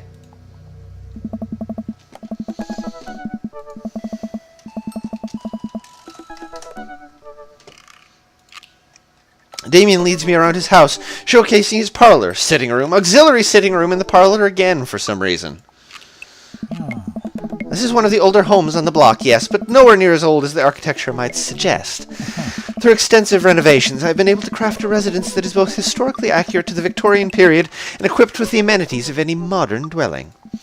We walk past a door covered in bumper stickers, caution tape, and a black parade poster. Did they listen to My Chemical Romance in the Victorian era? That's my son's room. You know how the rebellious teenage years are. Onward, onward, there's more to see. We reach a door at the end of the hall that Damien opens with a flourish. And this is the library. I'm in love. I'm in heaven. Oh my God, I'm in love. With his library, if nothing else.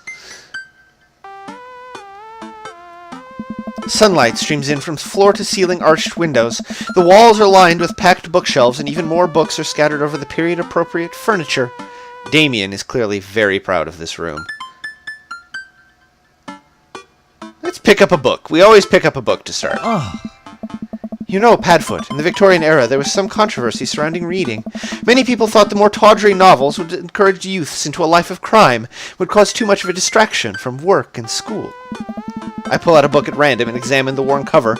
Opening it, I turn to a random page and read out loud. Naruto struggled against the chains that...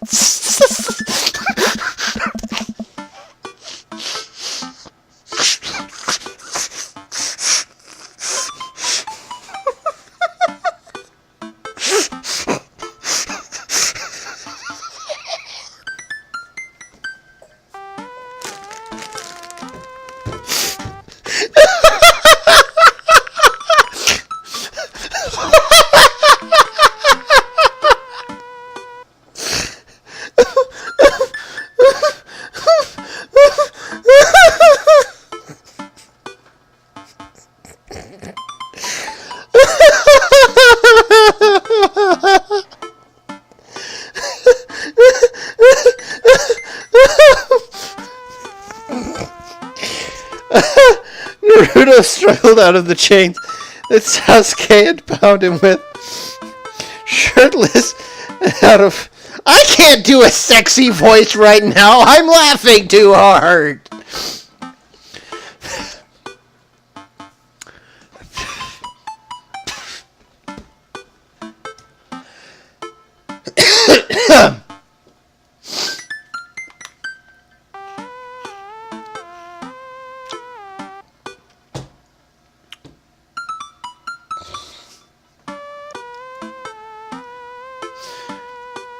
Naruto struggled against the chains that Sasuke had bound him with.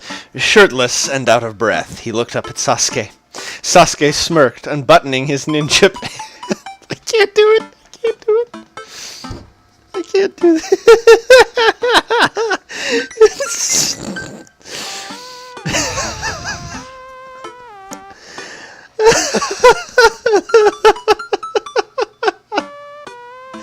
What even is this game?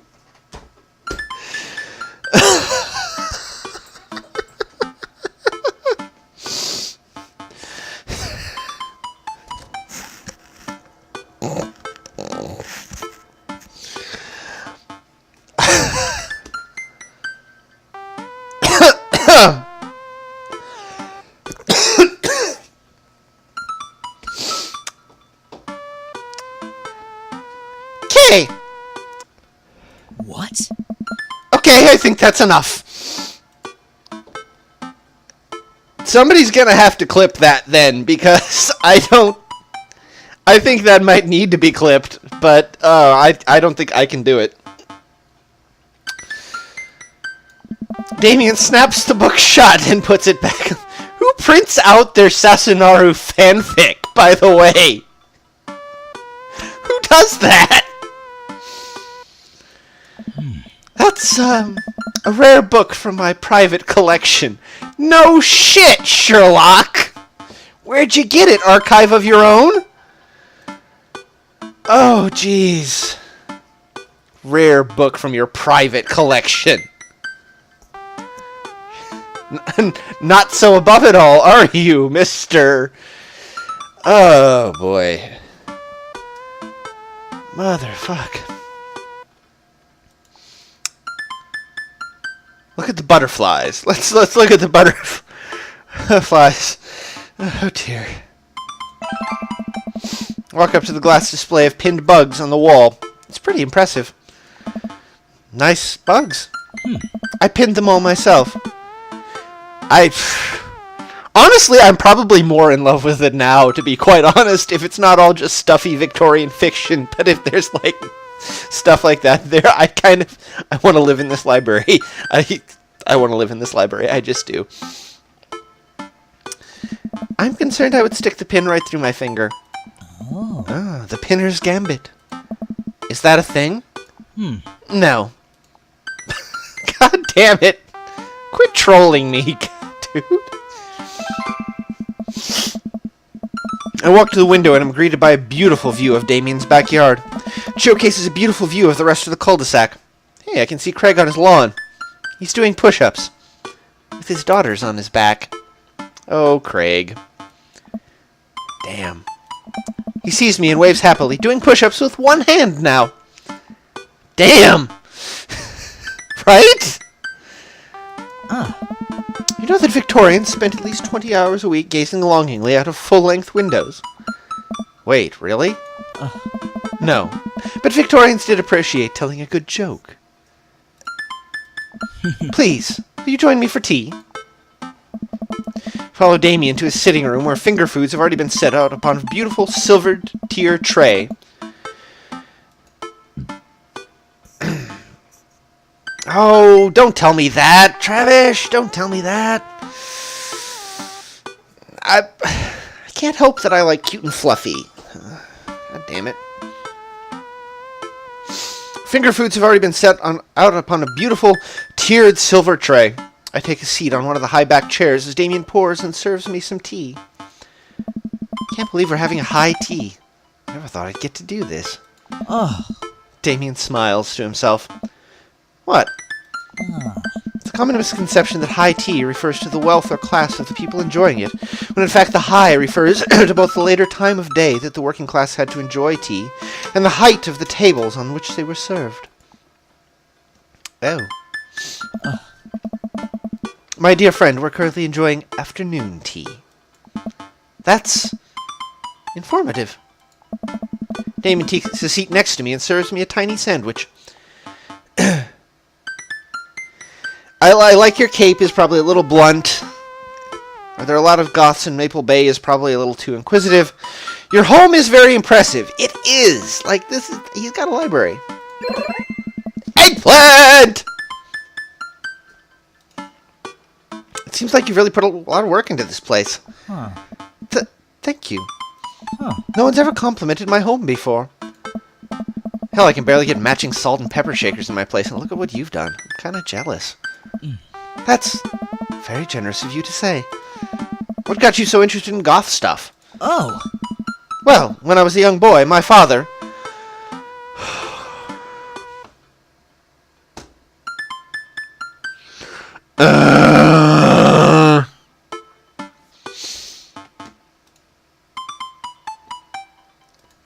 When I was a young boy, my father...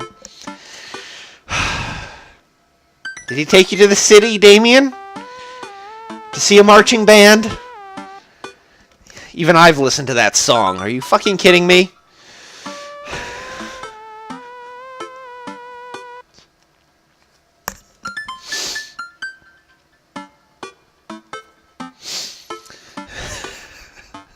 It's just such a terrible joke. Such a terrible reference.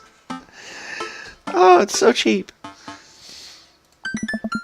Well, that's perfect. Did he take you into the city? Huh. Sorry. Did you guys see a marching band? Oh my god, he doesn't get the reference. He's not doing it on purpose. I feel so sorry.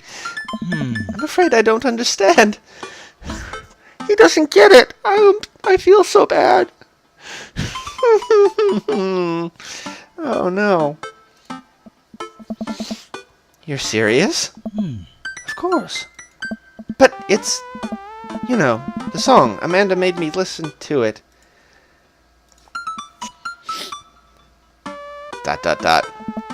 Seriously?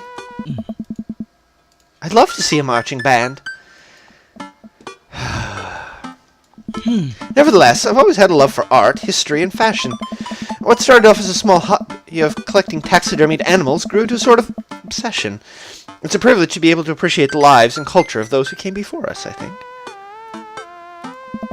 Why not go all the way? I like not dying when I catch a cold. Yeah, I don't... Somehow I don't think he's paying that much attention, Travis. Travis? I always read it as Travish. I know that's not what I should be saying. But anyway. One also gets the idea that he doesn't think much of his son's taste in music. It doesn't have enough harpsichord in it. He takes a sip of tea. I can acknowledge there were many terrible things about the Victorian era, and I try to live a life that strictly aligns with those ideals would be admittedly horrid. I think it takes a critical mind to truly appreciate something to the fullest, to be cognizant of its flaws and love it all the same. Tell me, Padfoot, do you have any hobbies? Oh man, I do, but I don't know if I care about anything the way you care about this stuff. I love to hear about your interests. Hearing someone talk about the things they're passionate about is intriguing and, quite honestly, rather attractive. Please, do tell me about your hobbies. Quick, sound sophisticated.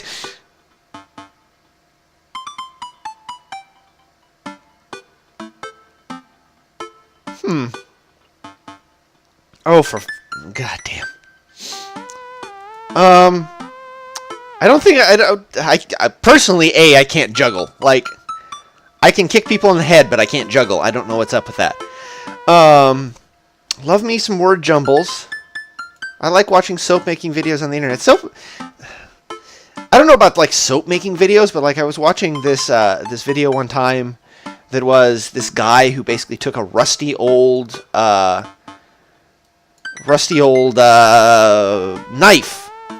Took a rusty old knife, like, from a flea market. And he turned it into this brand new, sparkling thing. And I'm like, whatever. Got one vote for soap. We got one vote for... Yeah, but the thing is, I don't want to just do what he likes. I've heard that sometimes just looking for what you think that they want in this game is a bad thing. But...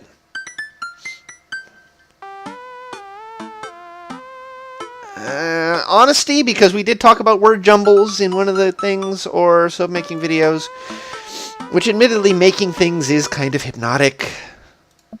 Soap is an important advancement in modern society, getting rid of germs and stuff. So the people who make soap are heroes here to watch them work. It's an honor.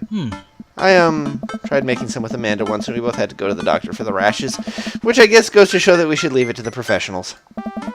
We finish our tea. Yeah, nope, word jumbles, you were right. Finger sandwiches. Come, I have one more thing to show you. Damien takes me around the back of my... Oh my god, this is gorgeous.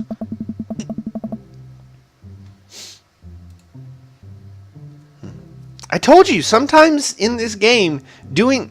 the usual dating sim thing of doing what you think they want to hear is not necessarily right. That's one of the things I like about this game. You've got to be kind of authentic. They are giving you the rough sketch of a character, and you've got to be... And nobody tell me the bad answers!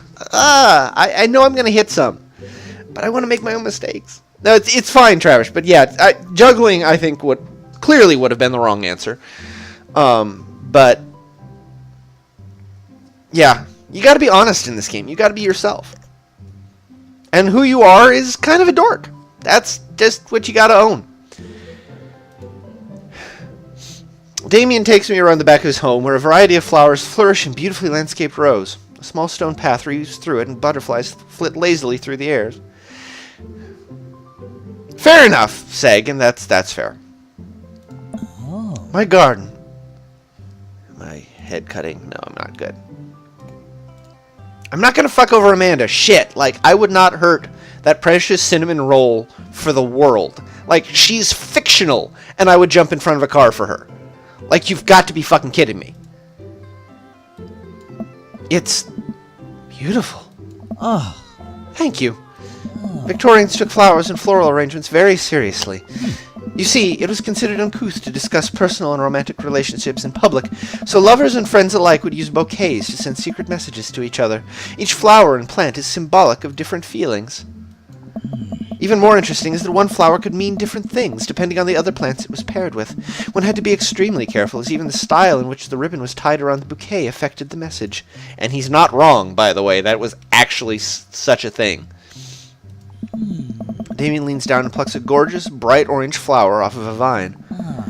Lilium buberifum, the orange lily. What do you think this one means? What was it again? A lily? What kind of lily? Somebody remind me? I've forgotten already. My loins are ablaze is definitely not the right answer. Thou art the tightest. There's several ways that could be taken, by the way. Phrasing.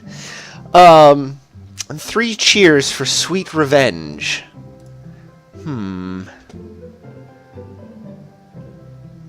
Bulbiferum. Yeah, but what do you call it? My god, I'm going to Wikipedia. Fuck. No, it is not the loins.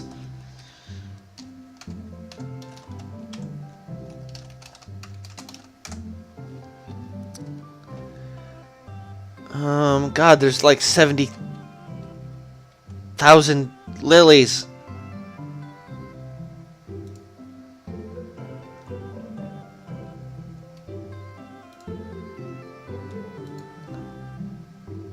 It's, tiger lily, fire lily.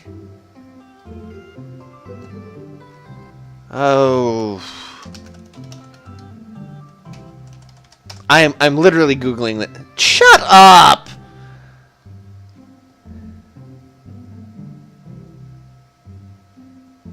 Oh, whatever. I won't Google it. I'm sorry. 3 cheers. Okay. Didn't know that. Thou art the tightest. Okay, how about that? Eggplant! The orange lily is actually symbolic of pure hatred. What? Well? And that precisely is why floral arrangement is so challenging. What's your favorite type of flower? Oh, honeysuckle. Love honeysuckle. Good grief, yes. They smell really good. And then you can eat the tiniest little drop of nectar when you pull the stem out. I have to remember that when I put together a bouquet for you. He would put together a bouquet for me? Nobody's ever given me a bouquet before. I follow Damien down the footpath and admire more of his beautiful flowers. Suddenly a phone rings. Huh. Oh, Padfoot, will you excuse me? It's harpsichord music! I told you! Harpsichord! Harpsichord! Let's take this.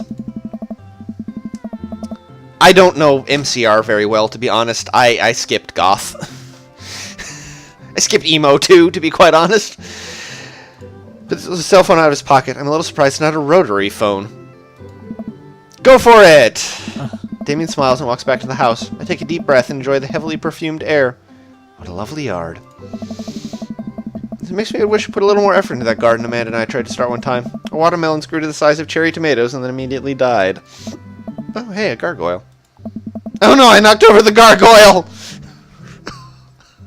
I'm such an awkward dad. I am such an awkward dad. I didn't go to high school! There's part of your problem there. I didn't go to high school. I miss a lot of things. Fix that guard.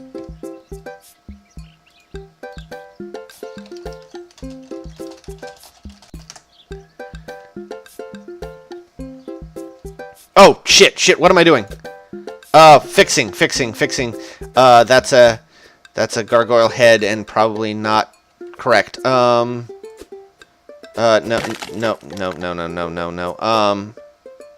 Shit.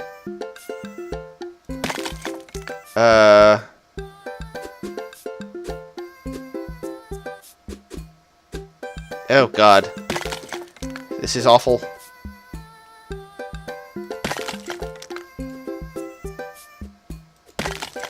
No.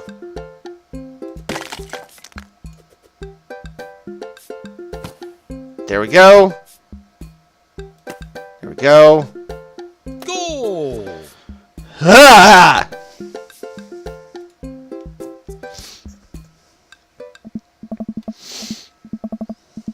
That was a close one. Uh-oh. Here comes Damien. He looks upset. Ah! Padfoot, my sincerest apologies to have kept you waiting. It's an urgent matter that I must attend to, so I'm afraid I must take my leave. No problem, dude. Everything all right?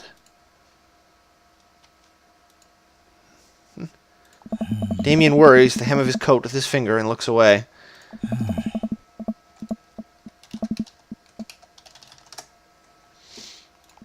Perfect. It's Lucian. What's wrong? He appears to have... Well, his teacher needs me to come to the school, post-haste. Do you need help? Oh, no, you don't have to. Let me come with you. Dad's got to stick together. Huh. You're... Right. This is one of Lucian's more elaborate stunts. I would greatly treasure having another parent by my side. Let's go! Oh.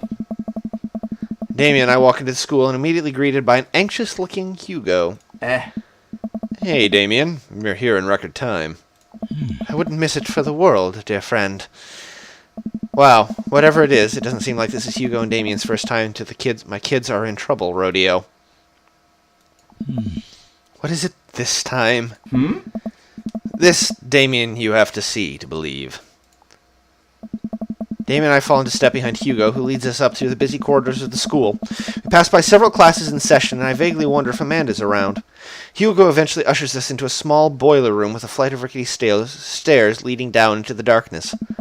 Watch your step. I can hear faint voices drifting up from the basement, and they don't sound happy.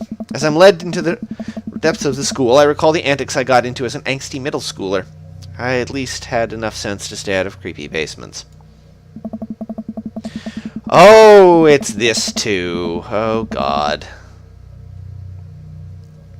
We find another teacher in a boiler room tucked away in the back of the basement. With him are Lucian and Ernest, Hugo's son. Lucian has a bloody nose. Thanks for coming. I can't make heads or tails of this. I look around the scene of the crime and see a bunch of bricks and some masonry tools scattered around. Huh. What happened here? Ernest punched me. Lucian tried to kill me. What? The room falls silent. I was not trying to kill you, dumbass. I was just trying to build a brick wall around you and see what would happen. You promised me there was wine down here. You tricked me. Whoa. Wait a second. Lucian, did you try to cask of Amontillado Ernest? Oh my fucking god, he did. He tried to cask of Amontillado. He tried to murder him, basically. No, that is trying to murder him. Holy shit. That's terrible. Like, I'm neither confirming nor denying that. I turn to Damien and whisper to him, What's, cask of Amontillado? I know. It's a classic Edgar Allan Poe short story where a man gets his enemy drunk, lures him down to his cellar with the promise of wine of a fine vintage, then buries him alive behind a brick wall. Fun fact, that story is actually dissing a rival writer that Edgar Allan Poe knew. The guy who gets killed by Montresor, the cat, and gets walled in, has some traits that suggest that he's one of Poe's rivals. Oh. It's a lovely story. So, wait, Lucian, you tried to do that to him? I was curious to see how it would turn out. I wasn't actually going to leave him there. What was the thought process here? That Ernest was just going to sit still while you slowly built a tomb around him? Well, it worked for like 20 minutes because he's an idiot, but then he realized that I'd lied about the wine.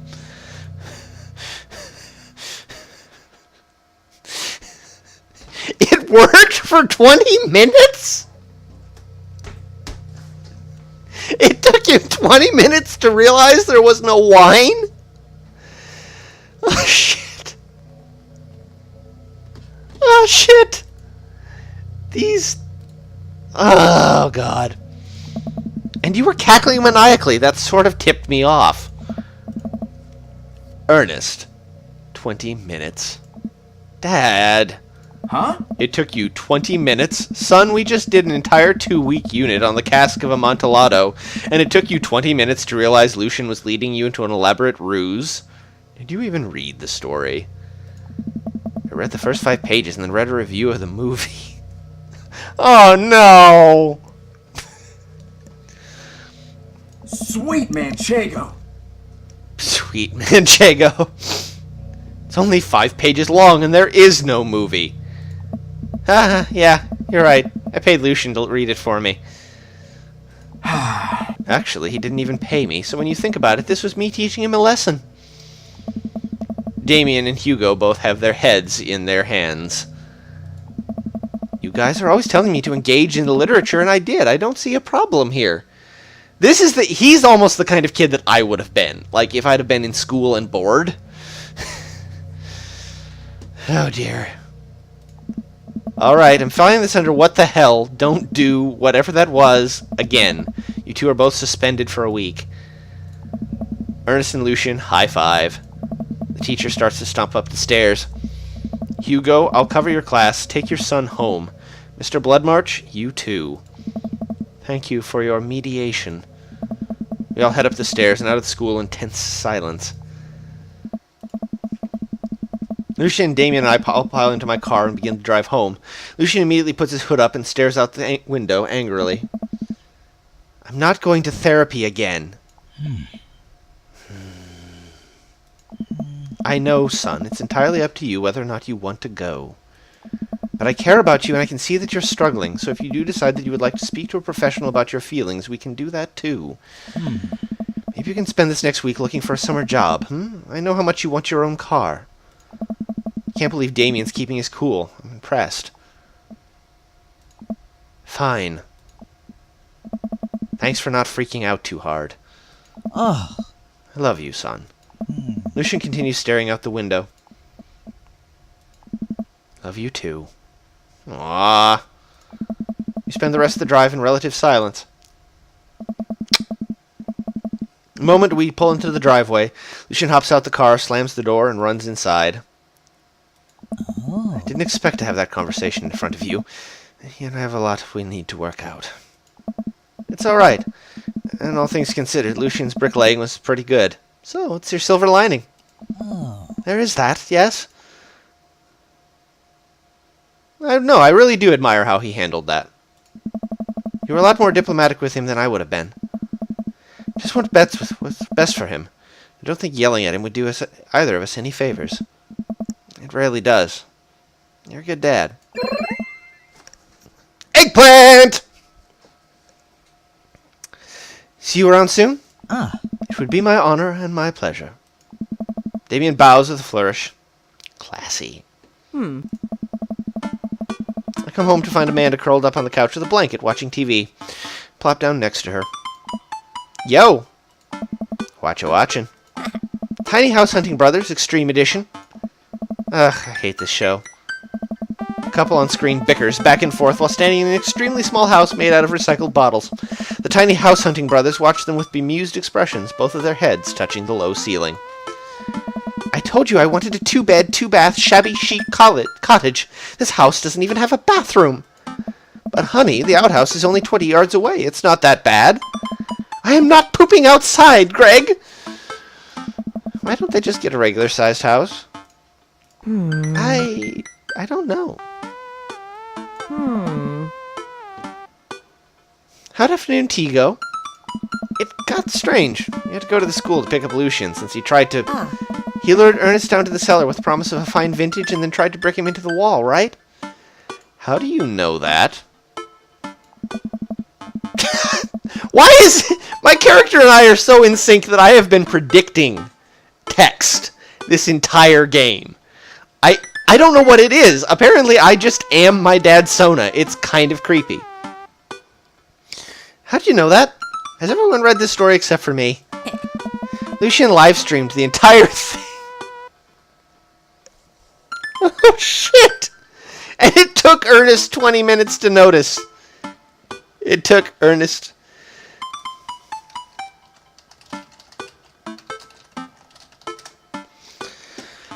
Oh, God. This entire day is beyond me. But otherwise, it was a fun day. Damien guy's a character, but he's really good company. And a surprisingly diplomatic dad. I dig his style. You know what? Me too. Aw. Dave complete. Tough talk, dad joke, darkness, Victorian, Amontillado, Poe. Are you familiar with the works of Corey Feldman? He simply slayed in The Lost Boys.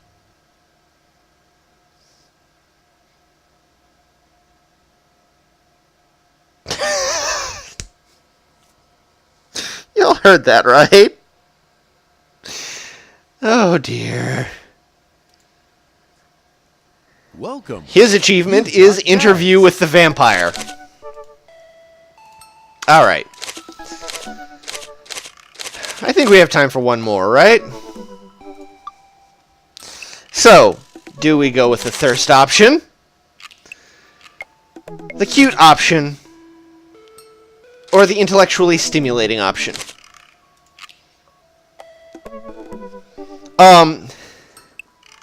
He made a... He made a Lost Boys Corey Feldman reference.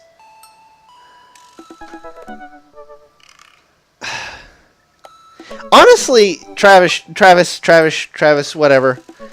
Good night, Hinkle. Thank you for joining us. We'll probably continue this again on Wednesday because that's what we're doing. No, I'm not really. I don't know. No, I'm not digging the Hugo. If I did another first date, it would probably be Craig or Robert.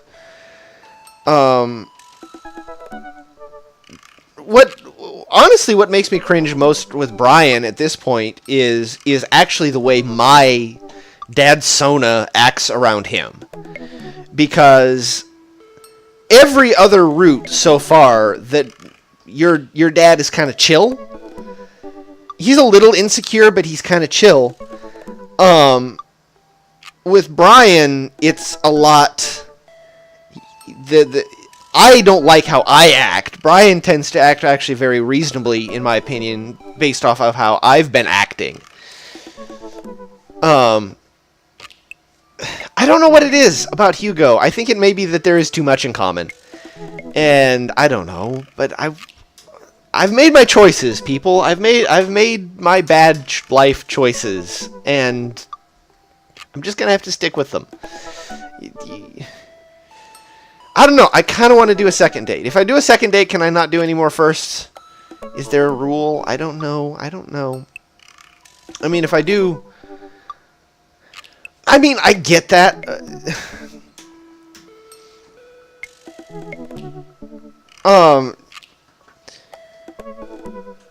But really, the way I read that first date is that Brian isn't butting heads with me at all. He's competitive, but he doesn't seem to really get super invested.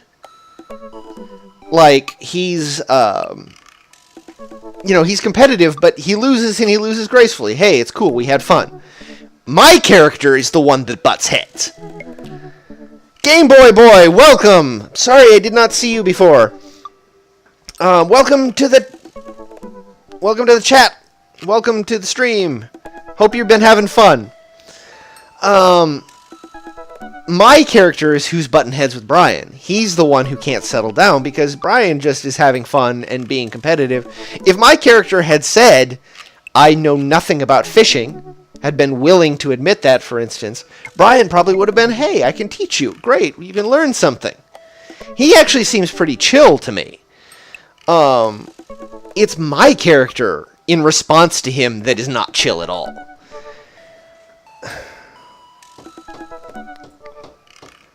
We've got a Matt vote. We've got several Matt votes. One from Hinkle, one from Commentary, one from Game Boy Boy.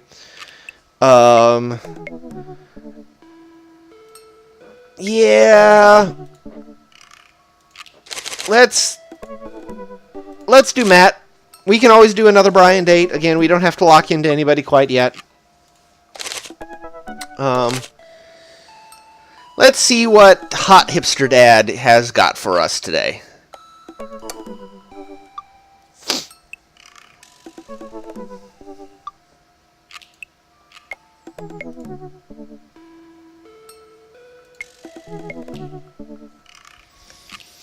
I was reading a little bit, and nothing is spoiled like the Roots, but somebody pointed out in something that I was watching that, before we start on this, that,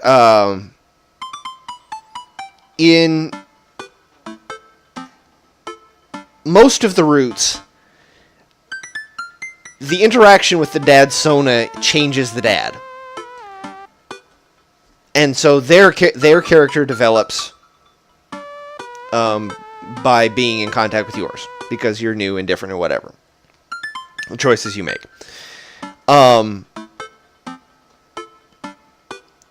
And then somebody was complaining that, oh, Brian's character arc is real flat, he doesn't really change much, whatever.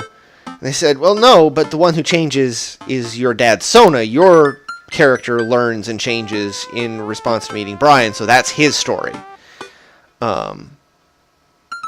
Travis. Yeah, Root.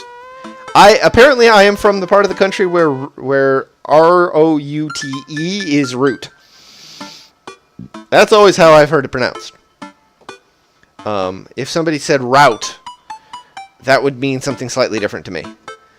Like, if you're en route to something, I don't know. I don't know. Anyway.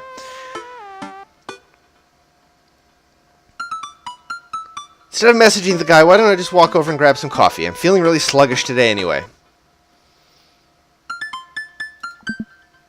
Amanda! Amanda sticks her head out of her room. Father! Want to go to the coffee spoon? Oh, so you get called cool once, and now you're the cool dad who hangs out at coffee shops and listens to neo-jazz and stuff. Amanda, are you going to bring your laptop and your leather-bound journal so you can work on your poetry anthology? Look, honey, do you want me to buy you coffee or not?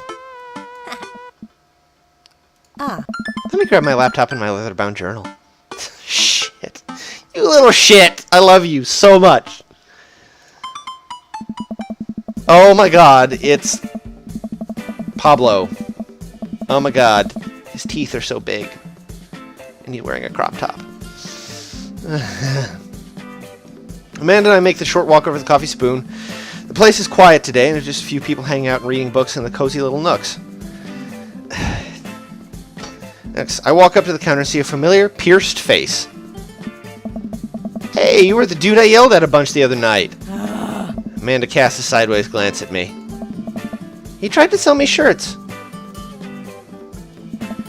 And who might you be, miss?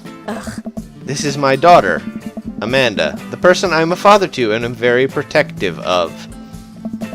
An honor to make your acquaintance. My name is Pablo. Did I mention that I make witch house music? I wouldn't call witch house music, but okay. Oh, burn! A piercing blow to my ego, though not one that will dissuade my need to impress you. My innate dad senses tingle. I am overwhelmed with a fatherly protective energy. I must do something to protect my child.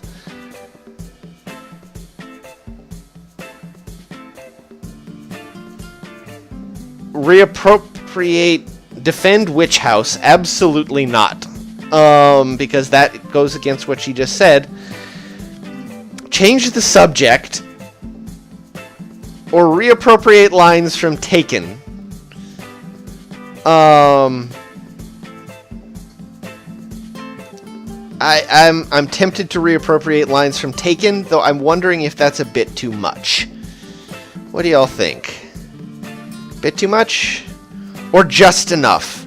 It is the very dad thing to do, so that's why I'm suspecting it's the right answer.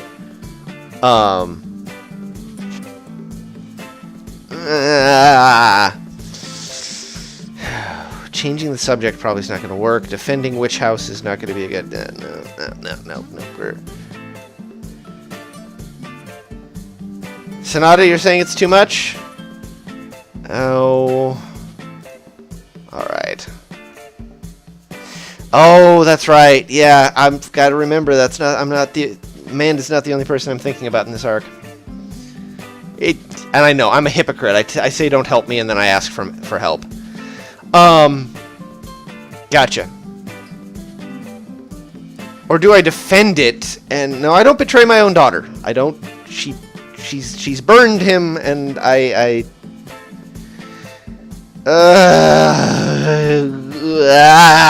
just gonna change the subject because I'm a terrible person. Anyways, Pablo, I didn't know you worked here. Oh, yeah, man. Today's my first day. Matt's still training me. Badfoot! Matt comes out from washing dishes in the back room to meet Amanda and I. He and I high-five, as fellow cool people do. So you've met my newest employee. At your service, although I'm only here until Vacant Vale starts their world tour. When's that?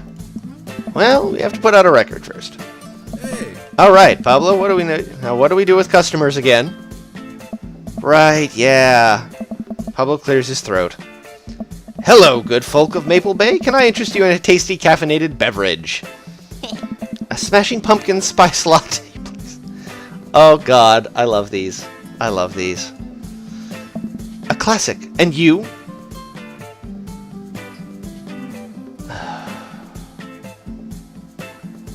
We don't drink decaf. That's just we don't. There's no point. Americano football. That's probably not going to go over too well. What the hell's a Father John Misto? I don't know. I just don't think the death cab for cutie joke's going to go over well. Oh boy. Father John Misto, please. Ugh. That might be the worst pun I've ever heard.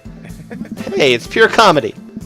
Yeah, puns are the highest form of comedy. Not an eggplant, but I'll take it. I was making a joke off of Father John Misty has an album called Pure Comedy, and the drink is named after Father John Misty, so I was... Yeah, never mind. Coming right up. Pablo gets to work making our drinks while Matt observes him. Yeah, sounds great. Get the hang of it. As for a goofy as dude as he is, kid works hard. Hey man, that concert was a lot of fun. We should hang out again. Oh. Hell yes. I'm actually going to be done training Pablo in a couple hours. I was going to go record shopping. Want to come along? Absolutely. Pablo brings us our drinks, and Amanda buries herself in her laptop. Spend my time sipping my drink and cracking jokes with Matt. Last time we hung out, he told me that he had trouble hanging out with other people, but for some reason he and I can talk and joke like old buds. It was weird. I feel really comfortable around him. Once Matt feels comfortable leaving Pablo on his own, I say goodbye to Amanda and we start walking to the record store.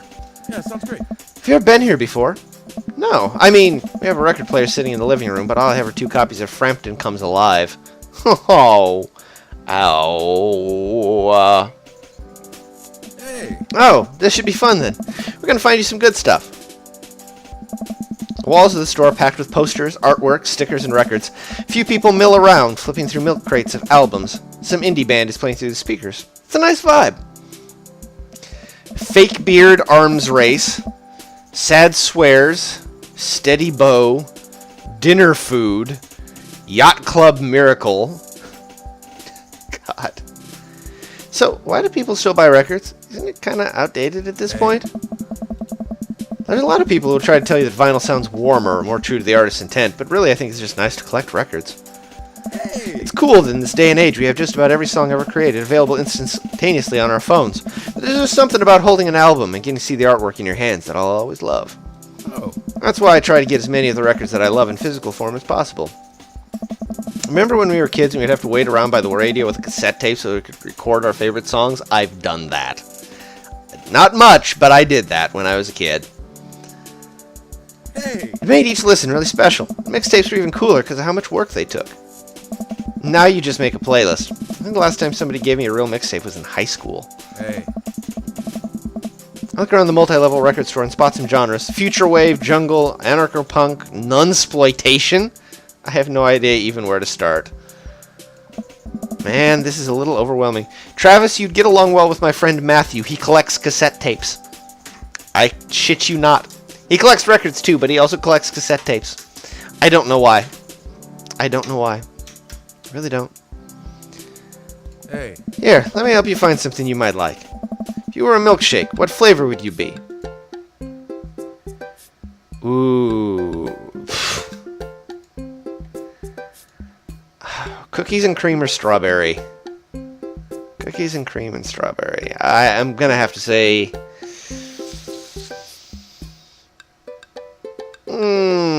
Though I like purple, that's funny. I'm trying to taste in my memory. No, strawberry Hunter. Strawberry. You need something with it. No, Matt is super hard to read. Like, I don't think I'm gonna get good grades on any of his stuff. Cookies and cream. Hey. If you could only buy one type of candle scent for the rest of your life, what would it be?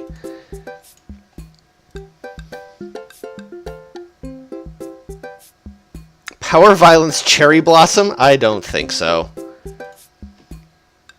Spring Creek Fireball?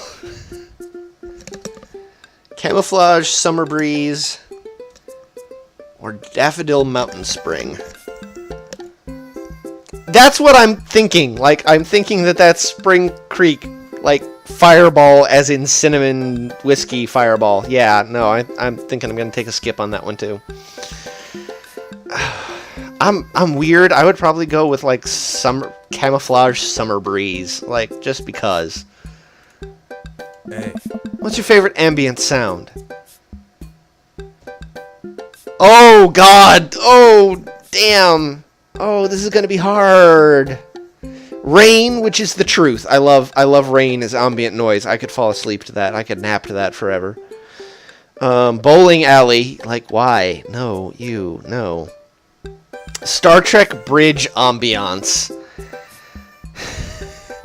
And Howls of the Bone chorus. I am not Lucian. Thank you. Not Howls of the Bone chorus. Come on. Star Trek bridge ambiance. Though, oh man, I might go with Star Trek bridge ambiance. Oh god, that's hard.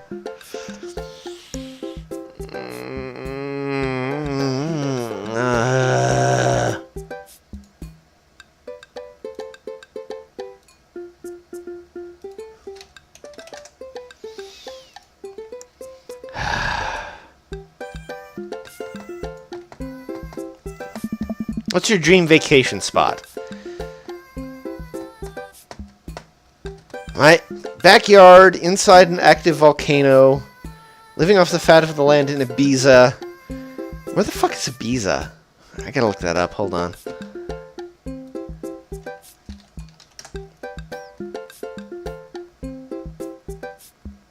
Oh man, that's... wow. That's, probably a little bit party central for me. Like, I don't really do that. Starting new life in the Baltics. I'm gonna say the Baltics, because that sounds just cool. What's your deepest, darkest fear? I worry that people are only nice to me because they want something from me. I fear that I don't deserve happiness and won't ever get it. What if nobody exists but me and I fabricated this universe? Saying you too when the waiter tells you to enjoy your food. Those first two are just too real. Like, okay, they're all kind of real, except for the what if nobody exists but me, because, like, I had to put aside that question the first time I watched The Matrix, because I was like, what if I'm in The Matrix? Oh my god, what if I'm in The Matrix and whatever. And then I just basically went like, I don't care. I can't care. I'll drive myself crazy. I still can't watch that movie. Anyway.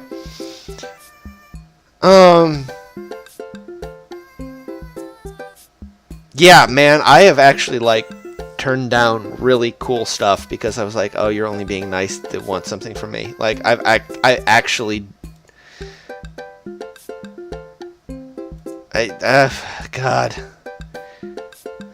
These two are both very me, and I think that's probably a lot more than about myself than I probably want to say on stream, but that's totally me, both of these. God.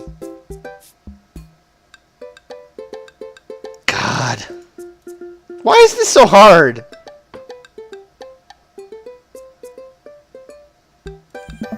Matt thinks for a moment. Wait. Oh, I know just the thing. Hey. Matt runs to the end of the store and returns holding a record behind his back. He shows it to me. Aw. Thanks, guys. I appreciate it. This is How to Be a Human Being by Glass Animals, which I'm assuming is a real band, by the way. Their first album is fire, but they kind of tried out some different stuff on this one, and I can respect that. It's really good. I think you'll like it a lot.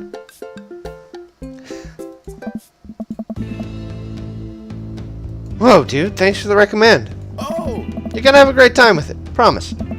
Matt and I bring our records to the cash register.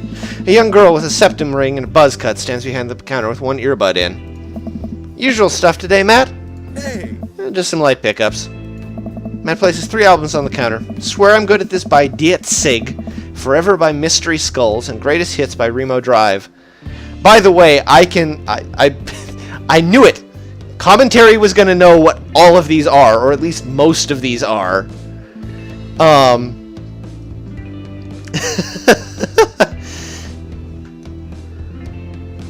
Fuck, guys, I've never heard of these before. Like, swear to God. I'm sure that there's some sort of secret code to Matt's personality in this music, but... Hold on. Alright, not talking to me. Tight. Hey. Cashier rings Matt up and hands back his albums in a bag. She stares at me suspiciously. Who's the nerd? Hey, That nerd is my buddy Padfoot. Padfoot, the beacon of human charm, is Molly. Got kicked out of art school for destroying my paintings at the end of every critique. Shit, man, that's kind of hardcore. Lovely to meet you. Please don't infect my daughter. Anyway, Matt, is the open mic night still on? Hey. You know it. Are the Third Waves going to do a special acoustic performance? I might see if I can get a few of the girls together. Third Waves. Oh my god. The Third Waves. And it's an all-girl group. Holy fuck. Anybody who doesn't get that one, I can explain it, or I'm pretty sure that Seg can too, and Commentary will probably get it as well, so... The Third Waves, and they're an all-girl group. Oh my god. Somebody was on the ball when they were writing this game. Like, holy fuck, somebody was on the fucking ball. Okay, Travis. So... There are widely considered to be several different waves of feminism. And is Third Wave like yeah, the Third Wave is the current most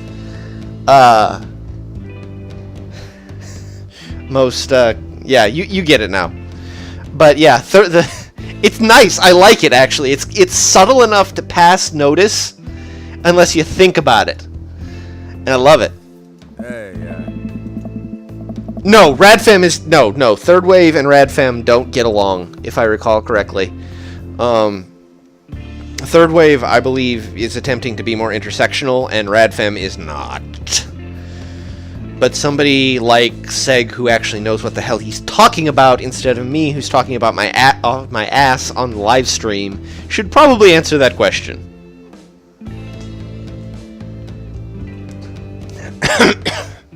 Yeah, dude, we do it every month at the Coffee Spoon. Some amazing talent always comes through. Got a flyer for it right here. Hey. You and Amanda should come by that night. Oh, Matt blushes. hey. I mean, if you're not doing anything. Oh, man. Will Vacant Veil be playing? Oh! If only.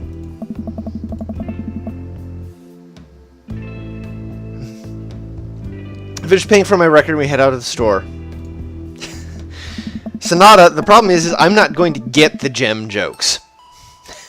I never watched that show. There, you and Travis can hang out. How about that? Oh my god. That's probably not a good idea. The world is going to explode. Anyway. Man, what a trip down memory lane. I haven't been in a record shop like that since Vans had shag carpeting. Damien, have a good night. Thank you for joining us. I'm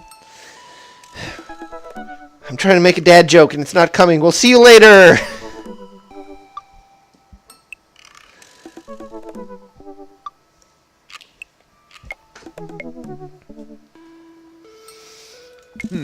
Now that you mention it, isn't it strange to think of all those weird little musical memories?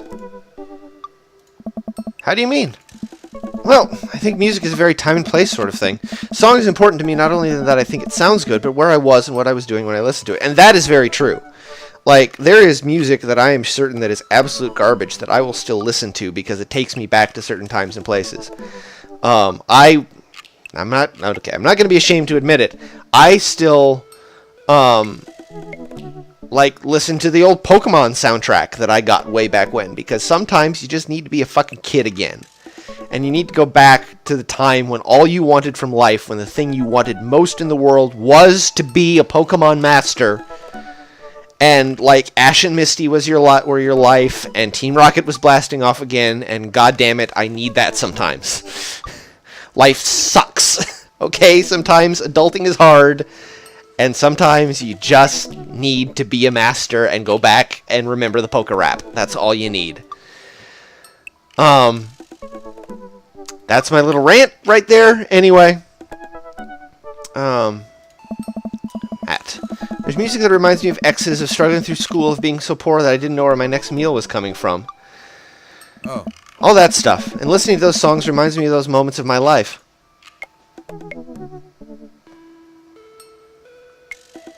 God, you two talking together. If you don't kill each other, the universe is going to... Chrono Trigger soundtrack, yes! Game Boy, boy. Chrono Trigger soundtrack is a frickin' amazing. It is one of the best. So, yay. Because I think you're a little too much alike, okay? Game Boy, you're gonna fit right in. I can tell you that right now. I think this is the beginning of a beautiful friendship. Don't you? What? I don't... oh, God. Anyway. Oh, kids' shows, not kids' shoes. I was about, why are you obsessed with kids' shoes? This is getting creepy. So that was a typo. Good to know. Yeah, to some degree, that is why I still listen to the Backstreet Boys and NSYNC, because it takes me back to when I was 16 and writing terrible fantasy fiction, but having a really good time doing it, on my old Mac TV that I'd inherited from an aunt. In my bedroom, blasting, NSYNC and Backstreet Boys and, Linkin Park, because that shit actually sounded good back then. And, yeah. Like, I have a playlist that I've been listening to nonstop on Spotify that is pretty much nothing but, like, the music I listened to when I was a teenager. Because sometimes, like, especially right now with work being stressful and job hunting and everything, no, I did not write boy band / fiction. Thank you very much. I had my own universes. Thank you very much. Yeah, and rest in park. No, that's bad. That's wrong. Rest in peace, Chester Bennington. Depression is a son of a bitch. But oh god. I'm watching a friendship that is either going to be beautiful or terrible be formed in my chat, and I think I'm proud of it to some degree. Yeah, Sonata, message me when the stream is done, and I will throw you the link to Travis's Facebook page. Anyway, where were we? We were playing a game, not just doing this. Anyway, all that stuff and listening to those songs reminds me of those moments from my life. Yeah, now that I think of it, even the pop concert Amanda made me take her to is special to me. I mean, I'm not really a fan of the band, but hearing their songs on the radio reminds me of how young and excited Amanda was. Oh. And then that even reminds me of a younger me, going to see my favorite bands in concert with all my friends. We'd always go to my friend Cynthia... Excuse me. We would always go to my friend Cynthia Chapman's house beforehand and smoke pot in her basement, like we were so slick. Her parents definitely knew what we were doing. Seg, I might, actually. I might! It's, and if you're very, very nice to me, I might actually let you read it. Anyway. Wait. When was the last time you smoked pot? Matt stops and thinks for a moment. Oh my god, are we doing this in game? It's been decades. Dude, me too. Are we doing this? Where do you even get pot now? Is that even what the kids call it these days? I don't know. But I bet I could find out. You want to get high and listen to our new records? Am I doing this right now?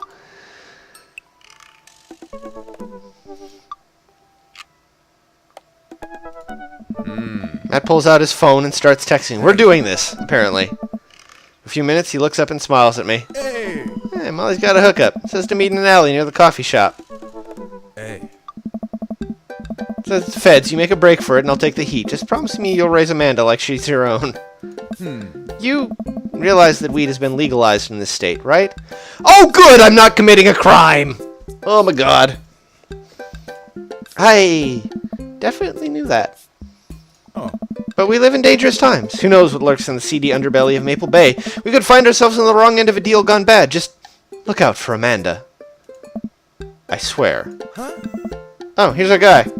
Coming around the corner of one of those nasty grease dumpsters, shrouded in darkness, is a lean figure dressed in all black. Excuse me, Mr. Drug Man. Surprise, the person... Oh, motherfuck. Damien's gonna kill me. Damien's gonna motherfucking kill me because I bought pot from his son. Holy fucking shit. What the fuck?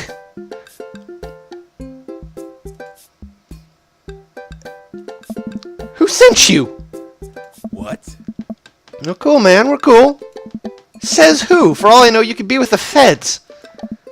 Actually, weed is legal. Prove you're cool. What? I need to know that you're down or a bolt.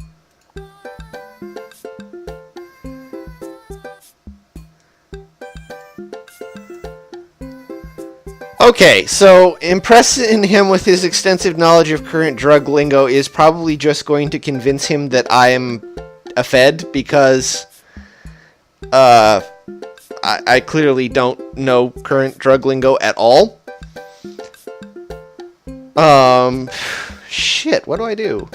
Cite mutually assured destruction is probably very, very too aggressive, so we're just gonna show him that we're not wearing a wire. How about that? Seen this in cops film before. I lift up my shirt to prove I'm not wearing a wire. Oh Jesus, put that away, please. Hey! I chose the fit option, thank you very much.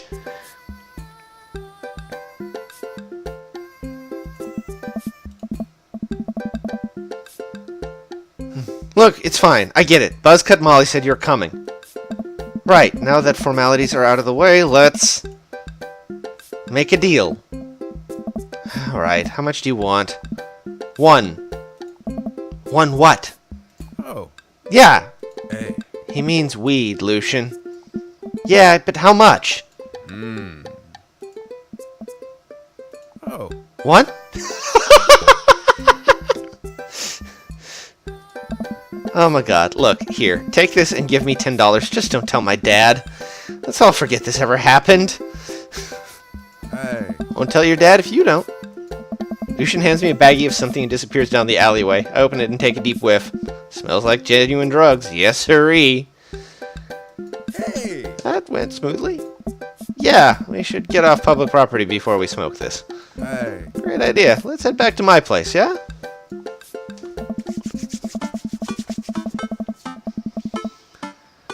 Matt and I walk to our cul-de-sac and stop at a gas station on the way to buy rolling papers and soda. I feel like I'm 16 again. Carmen Seed is having a sleepover tonight, so that gives us all the time that he has a really cool house. Holy shit. He's got a really cool house. Shit. Fuck. So that gives us all the time we need to do drugs. Hey. Awesome! Let's do some drugs.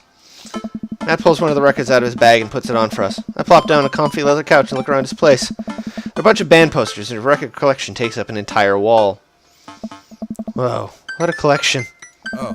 Been collecting my whole life. It was nice to finally get them all in one place after being on the road for so much of my life. I had to ask my parents to hold on to them for me. Matt sits down next to me and we lay the marijuana drugs. Lay the marijuana drugs. Oh my god. Out on the coffee table. Do you want to do the honors? Please, it's your house. Hey. If you say so. What? Matt pulls out some rolling paper and sprinkles some of the beatnik tobacco onto a piece. He starts rolling it back and forth and the paper breaks almost immediately, spilling drugs all over the couch. Oh. Never was too good at this. Hey. Matt tries again and is able to successfully roll a nice-looking weed cigarette. I love how they're just dancing around saying anything resembling actual, like, terminology. It's a blunt, dude. You rolled a blunt. Get over it. The lighter and the blunt, I think? And I take it. Well, let's...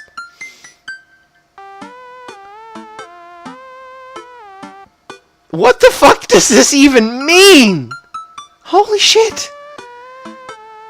I don't even... Like, I can't even... Smoke some of that gateway drug, open up the nug, rip that golf fairway. I don't think I'm... I think I'm a little too compulsively lawful good for this. Golf, rip that golf fairway. Oh, shit. I don't know if there's a bad answer here. Don't ask me. Somebody clip this so that there's somebody I need to send this to so that they can tell me what the hell I'm saying here.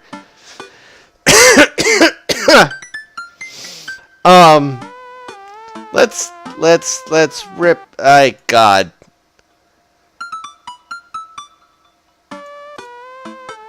But is that how you say that? Like, is that really like... Oh, God. Alright, let's... Yes, let's do that. Apparently he liked that. I'm worried, though. I don't think I've ever gotten eggplants with Matt, unfortunately. I light the joint and inhale deeply. This is not what I remembered. It's been a while, though. Maybe pot drugs have just gotten more potent since the last time I smoked. I point past the joint to Matt and cough a little bit. Should it sting this much, or am I just a baby? Oh.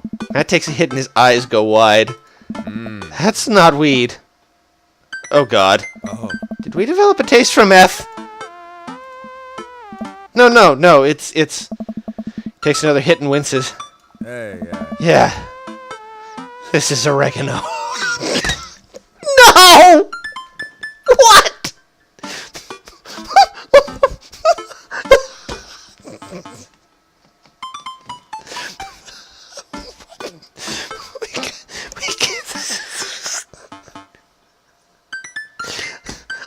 tell on Lucian to Damien. Just to tell him his son didn't have the decency to get us real weed. Oh my fucking god. We paid $10 for a bag of fucking oregano. Holy shit.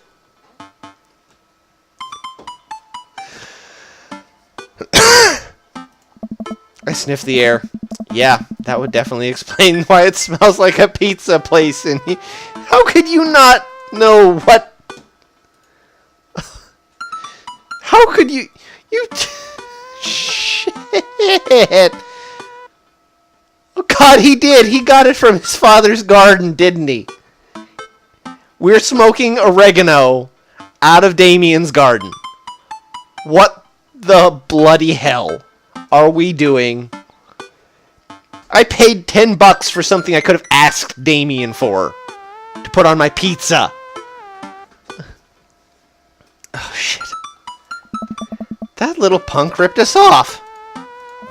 Oh well. We can still relax and enjoy the music sober.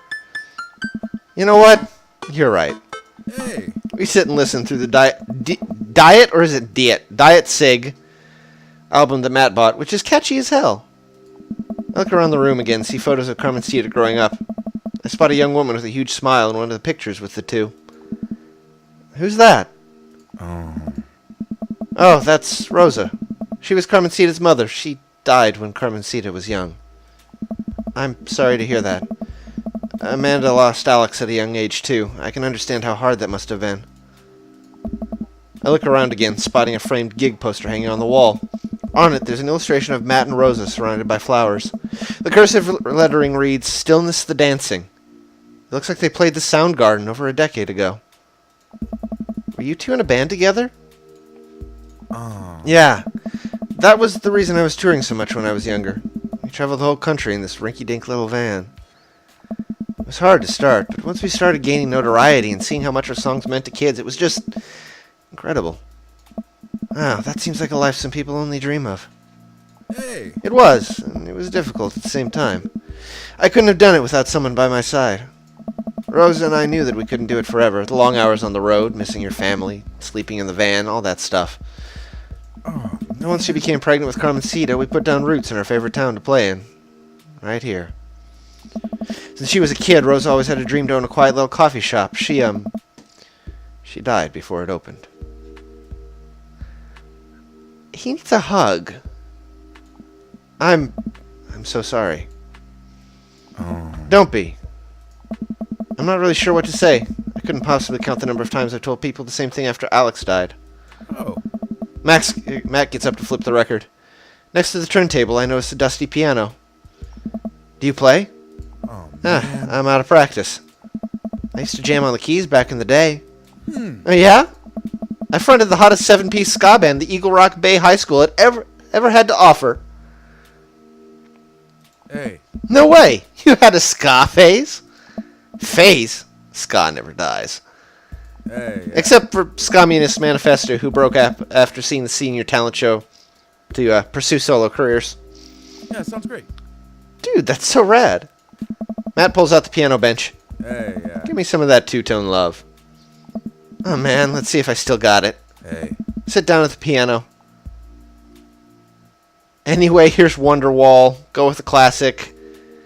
Stick to your ska roots. Oh, we gotta. Yeah, I think I'm doing it. I'm playing ska! Oh. Wait, that was just smoke on the water. Oh, shit! Matt, I've forgotten how to play. The Deep Purple is always appreciated, nonetheless. Alright, buddy, can you top that? Oh, man. I shouldn't. Oh, come on. No, It's been a long time. No, I don't think we drop this. I don't... It might be the wrong thing, but... Matt, you just sat through a butchered version of Deep Purple Smoke on the Water. How much worse can it be? Matt stares at the piano for a second. Okay.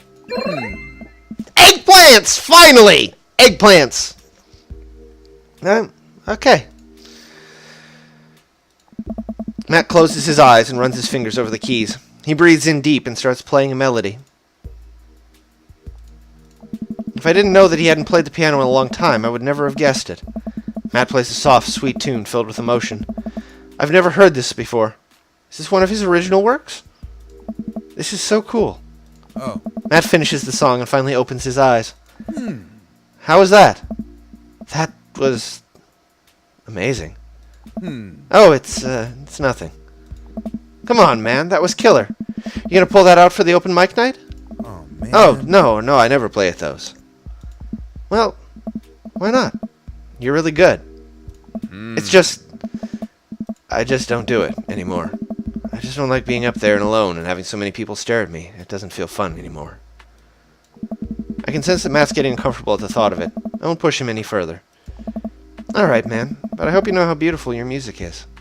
I mean, I don't know if I should. Thanks. Oh. Matt and I sit and listen to more records until it gets late and I decide that I need to get to bed. Matt walks me to my door. Oh. Let's never tell anyone about the oregano, okay? Deal. Wait, can I tell my doctor? I don't know anything about the health effects of smoking oregano, and Hey. I think we'll be fine. Oh. Night, dude. I smile. Night. I walk inside and the house is dark, save for the sliver of light coming from beneath Amanda's door. I knock lightly on the door and enter Amanda's room. She's sitting at her desk with her camera, editing photos. Hey, Amanda. Amanda swivels around in her chair to face me and slumps down. What smells like a pizza parlor in here? What? Nothing! Shit, I got caught smoking oregano by my daughter! Shit. So, what's up? Dad, I'm hungry. What? Wait, no. Hi, hungry. No! I'm Dad! Yes! The ultimate dad joke! We did it! We had the ultimate dad joke! Yes.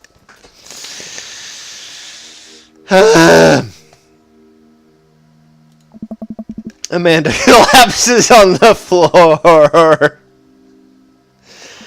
I promised myself I'd never let it come to this. Sorry, kiddo. You set it up. I spike it down. You're a monster. Want some spaghetti? Yes, please. Eh? Amanda and I boil pasta and heat up sauce in a pan. Well, I boil pasta and heat up sauce while Amanda watches. Despite my best efforts, I'm not able to set it on fire. How was record collecting? It was great. You know that Matt used to play in a band? No way. Was he good? I don't know if the band was good, but he played some piano for me tonight, and it was amazing. Alright. He played piano for you? Dude. Yeah, I brought it up that he should play at the open mic night that's happening in his coffee shop, but he got kind of weird about it. Hey, I saw a flyer for that. We should go. It's not too late to start a father-daughter punk band and play a couple of tunes there. Yeah, let me break out my glockenspiel. I think I only know hot cross buns, but we can work off the chord progression. Amanda and I have a nice dinner before she goes back to her room to do photography stuff. I end up watching True Life. I'm a house hunter. They're staging an intervention for the house hunter, who's crying uncontrollably over the color of the walls. They know they can paint the walls of their house any color they want, right? Matt's song is stuck in my head all night. Aww.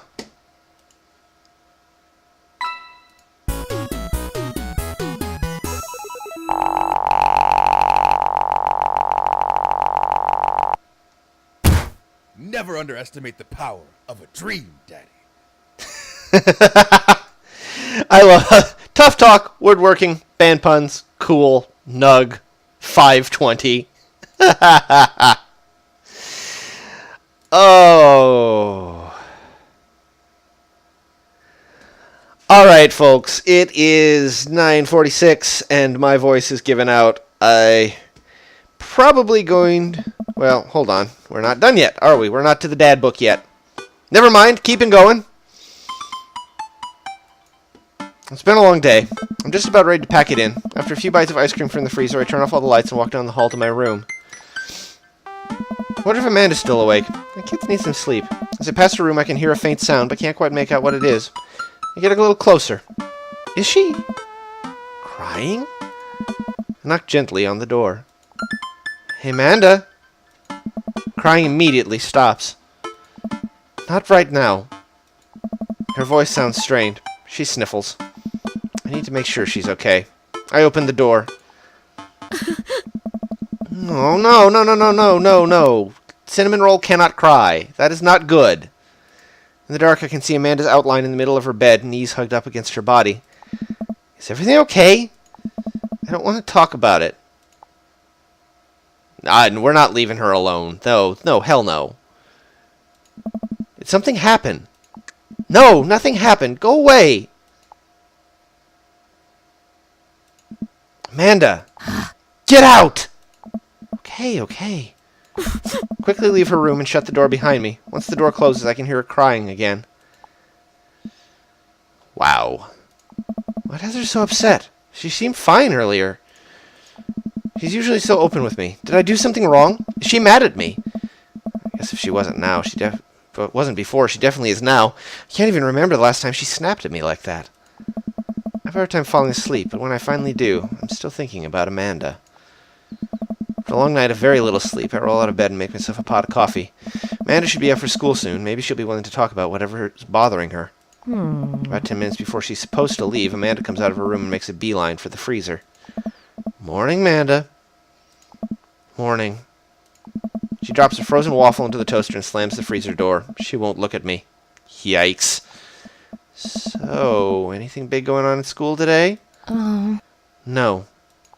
Okay. Do you need a ride to school? No. Want some coffee? Amanda pulls the toaster lever up and takes her still freezer-burned waffle out before it's finished cooking. I have to go. Amanda picks up her bag and storms out. Oh. Okay. I haven't seen her act like this in a long time. It's usually short-lived, but it always hurts.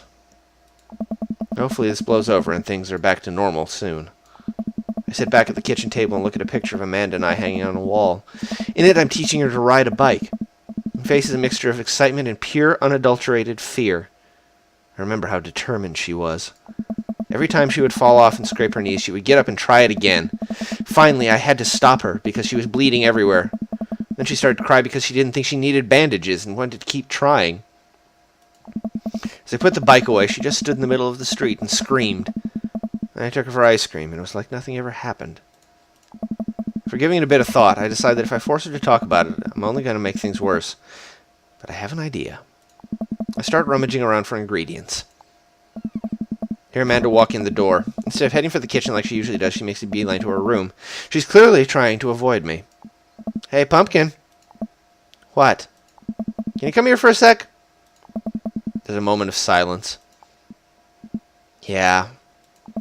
I wanted to say sorry about last night. I'm just worried about you, kiddo. I get scared when I know something's wrong, and I get even more scared when I feel like I can't do anything about it. Dad, So just... whatever it is. You don't have to tell me if you don't want to, but whatever it is, just know that you have a dad in your corner who wants you to be happy.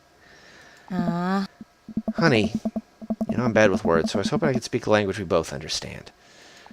I pull a cake out of the refrigerator and place it on the table. Hopefully, the frosting is set by now. Ta-da! Dad.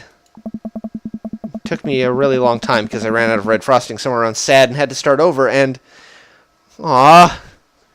For those who aren't up close, it says, I'm sorry you're sad, but I support you 100%, heart. It's so messy, but it's so adorable. This is beautiful. It's strawberry. Amanda gives me a big old hug. I grab some plates and forks and serve us up some delicious cake. So, it's really stupid. What is? This whole thing. I know I've been really weird lately, and there's just... I don't even know how to explain it. I feel like I might have to make you a chart. I'm listening. Do you want me to take notes? I guess I should start from the top. So you know how Emma R. is going to that fancy art school in California, right? Emma R. God damn it, I don't remember. She didn't puke in Dead Gotham Beyond. Amanda did. She the best friend or the other one? Somebody help me. God, I can't remember. I feel like I need to get this right. I didn't know I was going to have to remember this. Which one is Emma R? Is Emma P her best friend or is it Emma R? God. I said I didn't want... Thank you, Sonata.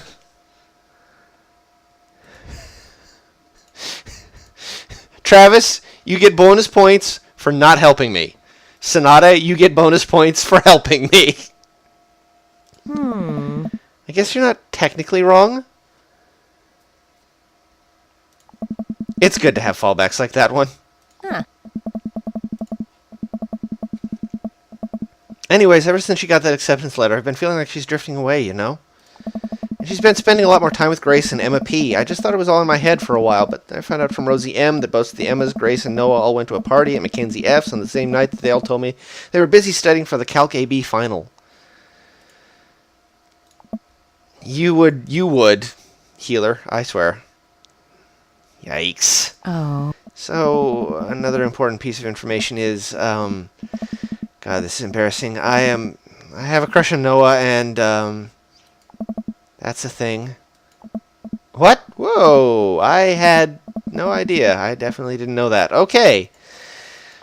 You're a bad liar. So are you. Here's the thing, though. This is a game that is much like real life, where you can make the wrong choices and still be right, technically. Still, you...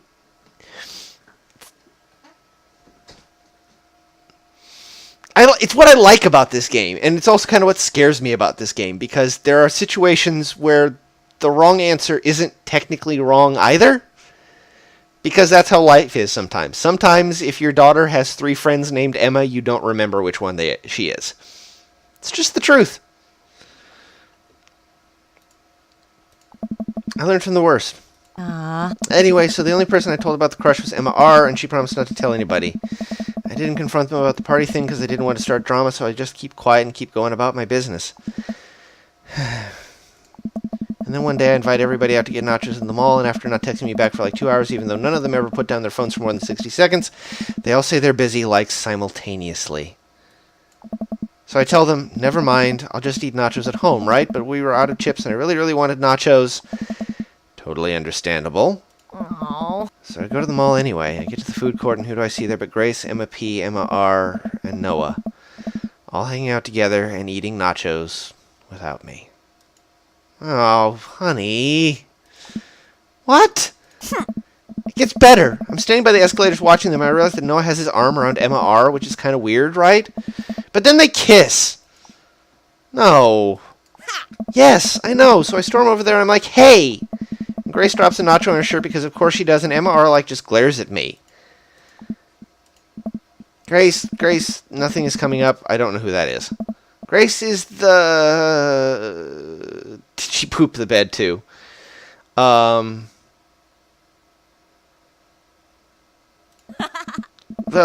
yeah, but that's not the important part. Grace is the one nobody really likes, or I guess that's me now. But anyway, nobody will say anything, and I'm just like, you guys suck, which I realize is not the most eloquent thing to say, but I was very angry and really embarrassed, and I just wanted to get out of there. So I left without nachos, I might add, which only further contributed to this shitty day, and I immediately drafted a super long text to the group chat asking them why they've been so weird. And I wrote another one to Emma R asking how long the Noah thing's been going on, and sorry, I know that's a lot. You still following? Ooh, okay, get a load of this. Emma R says, you know what, just let me read it to you. Amanda pulls out her phone and reads, word for word, an arduously long string of text messages. Can you believe that? I cannot believe that. I care so much about social life and mental well-being, but man, I do not understand what she's talking about. This is all well beyond me, but I'm trying my hardest to be supportive. Oh, no. They were dating in secret for like months. So I told her that she's being a really terrible friend. She's like, well, if you think I'm so terrible, then just stop being my friend. And I was like, okay. And then she left me on read. And then... Wait, left me on read? What's that? Oh, like, she saw my message and didn't reply. And I know because there were red receipts. I don't know what read receipts are, but I'm just going to nod and pretend that I understand. Gotcha. So while this is all happening, I'm talking to Emma P. about how mad I am because she's at least being kind of reasonable, and I'm venting to her about how pissed I am at everybody and stuff. Then out of nowhere, Noah texts me and is like, how could you say that about me? And I'm like, say what about you? And he tells me that Emma P. sent screenshots of everything I told her to the group chat that I got kicked out of. Alright, I think you lost me at screenshots, but that definitely sounds bad, and I want to stab all of her ex-friends. Like, I've had people pull that shit on me before, and I've got no fucking patience for that bullshit. Like when you think you trust somebody and you think they're your friend, and then they go around and they tell you everything you told in confidence, just trying to work shit out. And I may have a thing about this, and I know I'm getting very loud, so I'm going to calm this down just a little bit. But, no, seriously, that's something that happened to me, like, a lot in my freshman year of college. Like, it really sucked. So, anyway. There's so much more, but honestly, it's just all really stupid teenager stuff. The bottom line is that everybody dropped me, half of my grade hates me, and now I have no friends.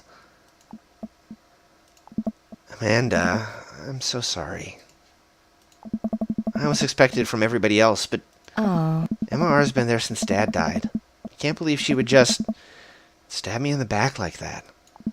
I'm not even that mad she's dating Noah. I'm just upset that she lied to me about it for so long. Amanda stabs at the remnants of her cake. Okay, I take it back. I'm kind of mad she's dating Noah. Like, what did I do wrong? Why did everyone just suddenly decide I'm not cool anymore? Why wasn't I enough? I don't understand.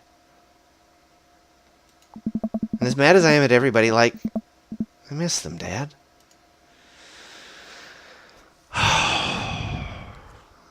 It's like my life. It's like my teenage and early college years just played out on somebody else's screen. Good God.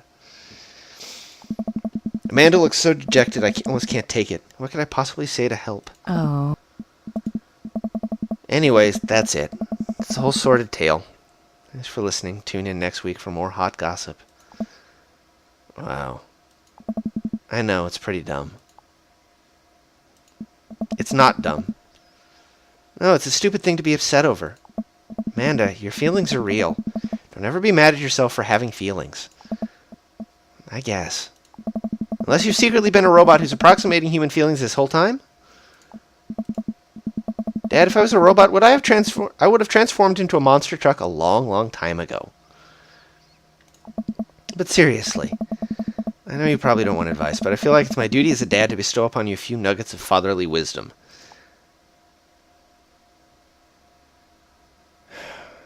God, this one's tough, because, like, all three of these are technically right, by the way. High school sucks. Real friends don't do that. Not all friendships last forever. That's just the truth. But which one's the best truth? And maybe that's the point of this. There is no right answer to this, because it's all true. And it's all wrong. And I think what I really want to take from it, what I would say to myself, yeah, is real friends don't do that, okay? You need to find, there are people out there that will appreciate the crazy and the wacky and the fact that I do things like talk with my hands while I'm on stream. And if people don't like that, if they don't like that you do stuff like that and that you're kind of goofy and bouncy, whatever, then they should just fuck it.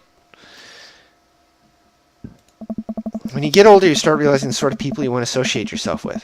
Do you really want to surround yourself with people who do something like that to their friend? And it takes a lot of work to find and maintain meaningful friendships, and that's absolutely true. It took me a long time to figure that out myself, and I wish I'd learned it sooner. If the other person isn't putting the effort in to show you how much they care, it's not worth it. You're not beholden to being their friend. Ultimately, I think this says way more about their character than it does about yours. Because you're amazing. If they can't see that, well, that's their problem. ... I'll keep that in mind. I look down at the table. Did we just eat that whole cake? Yes, we did just eat that whole cake. Well, good talk? Amanda gets up to go to her room. Before she closes her door, she turns around. Hey, Pops? Yeah? Thank you. You're always welcome. Love you, Amanda. I love you too, Dad. Aww.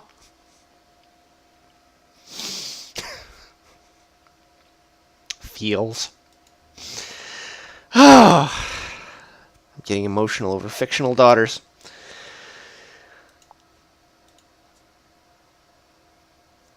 Well, you've got dads. So, that's probably a good point to shut it down. Where a fictional daughter has almost made me cry. Yeah, and that's one of the things, like, I told my my boyfriend, when he was like, why are you playing this game? And I'm like, what's the game like? Travis, is that this game is about dating a lot of dads. And that's totally part of it, and that's totally part of the fun, and the dad jokes are part of the fun. But it is very earnest in some ways about its premise. That it's not just, hey, whose pants can I get into? It's how do I be a person? How do I relate to these different kind of people? How do I, with Matt, it's clear that he's let some of the stuff in his life hold him back from stuff he loves. So part of it is clearly going to be about, like, don't do that. They all have their different things. Except maybe Joseph, who's an asshole. And yeah, with the Amanda stuff, I think that's completely important, because having your own daughter and having to counsel your own daughter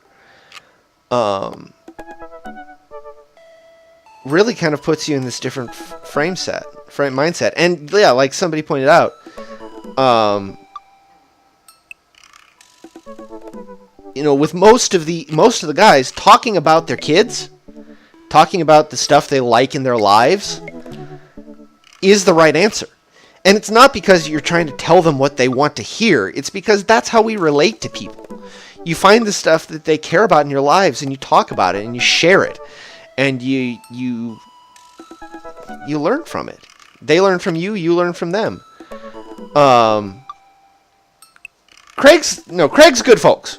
Like, he's not my type in several different ways, but Craig is a really good guy who's dealing with some difficult stuff and has basically completely revamped his life. That's really something. Like, I think his route would be really cool. I may not go down it. Yeah, Joseph, as somebody who grew up in rural Missouri around the kind of person like Joseph is, where he's just trying way too hard. He's the Stepford dad, really, to some degree. And I got no interest. I got no interest in somebody whose keeping up appearances is the more important thing in their life. That's me in all kinds of different things. But yeah, no. I don't know who I'm gonna go with yet. Like, I really like Matt's route. I want to go through another one of Brian's. And I think I'm going to go through the second one of Brian's, second one of Damien's. I might even do the first of Craig and Robert. I don't know. But I'm going to do the second of each of them before I nail them down, I think. Because, again, there's something to be said for hey, look, we're, we've got that little bit of chest hair curling out over the shirt. I love it. Matt, of course, is the hot hipster dad who plays music, and oh my god, I love that. And Damien's just really super cool and chill and Victorian, but we'll see. But I don't... We'll see about doing that maybe next time, because apparently everybody's really, really enjoying this. Like, I've had like 11 people in here at one point. So that's really cool. And I can take a break and level some stuff in Final Fantasy XIV. That's going nowhere. I mean, it's not going anywhere. Rather, it would go somewhere if I did play the story mode, because I leveled up to 69 off stream, so we can get going with the story mode when we get back to that. But no, this has been good, and like I really love this game. It's so earnest. It's really it could have been a joke. It could have been one of two things. It could have been all about whose pants you get into, because I've played that kind of dating game, and I don't really enjoy that, because it's a lot of work for a little porn, to be quite honest. And it could have been a joke in this whole thing of, haha, you're gay and you're doing gay dating things with daddies and whatever. It could have been a joke. Yes, coming out on top is way too much work for the reward. Game Boy, you have a good night. Thank you for joining us. And hey, if you liked it, give me a follow. We do this like 2 or 3 times a week. So I'm so glad you joined us. Glad to have you, and hope you had fun. But yeah, and that kind of stuff. But it could have been a giant gay joke. That was what I was actually kind of afraid it was gonna be starting out, and then I heard enough about it that I was like, okay, I'm gonna give it a shot, and like it's really, really good, and it's earnest, and it's honest. And I think one of the reasons that it's really good is it's so very relatable. Like, everybody has these anxieties and these worries about being good enough and relating with other people, and how do you keeping up and all that stuff. So yeah, it's not as dysfunctional as Desperate Housewives, Travis. Like, none of these people, with the possible exception of Joseph, are bad people. Like, they're all trying their hardest, and that's one of the things I like about it. I think we have not enough characters in fiction and media these days who are, you know, we approach sort of true emotional honesty kind of reluctantly in a lot of media, and to some degree even in games. We don't do this kind of honesty of, you know, like with the one thing with Amanda, where it's like when she stays out too late, and it's like, it's not like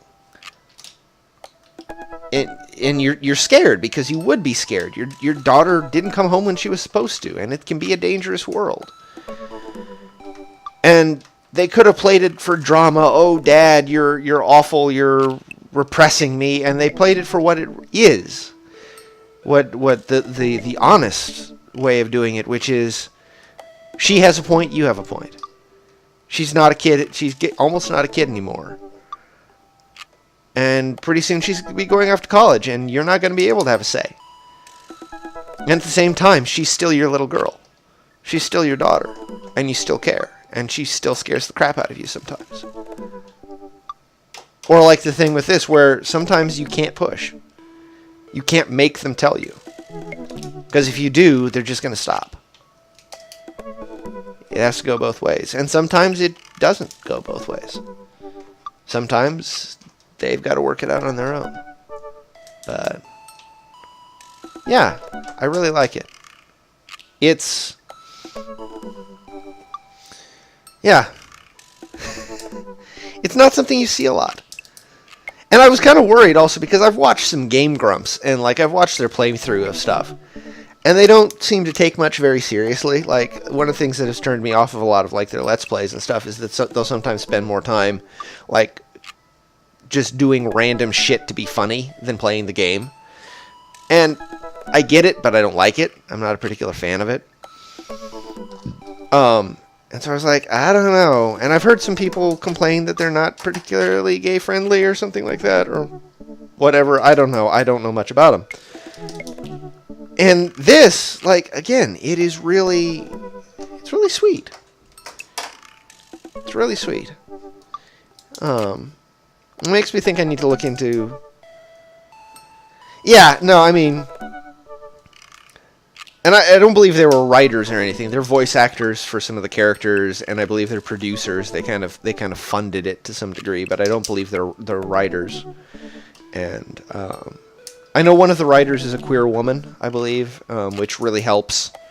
It gets kind of that sort of thing through. The other thing I really like is that none of these stories, despite the fact that they're all leading up to romances and they're all leading up to, you know, gay romances, is that there is not, at least not with any of the storylines I've encountered so far, there is absolutely no angst about it. Nobody's going, except for Joseph, and that's part of, I think, why I don't like his storyline, is that he's got that ambivalence. But everybody else, it's just, you're a person they grow close to, and that leads to something. And nobody comments on it. Nobody bothers with it. Nobody is awful about it. And it's just treated as a thing. It's just a part of you.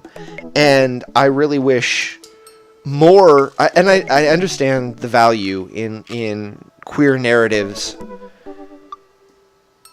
that deal with being closeted, that deal with coming out, that deal with stuff like that. But there is something refreshing and something really nice about just not having to worry about it. Like, nobody gives a shit.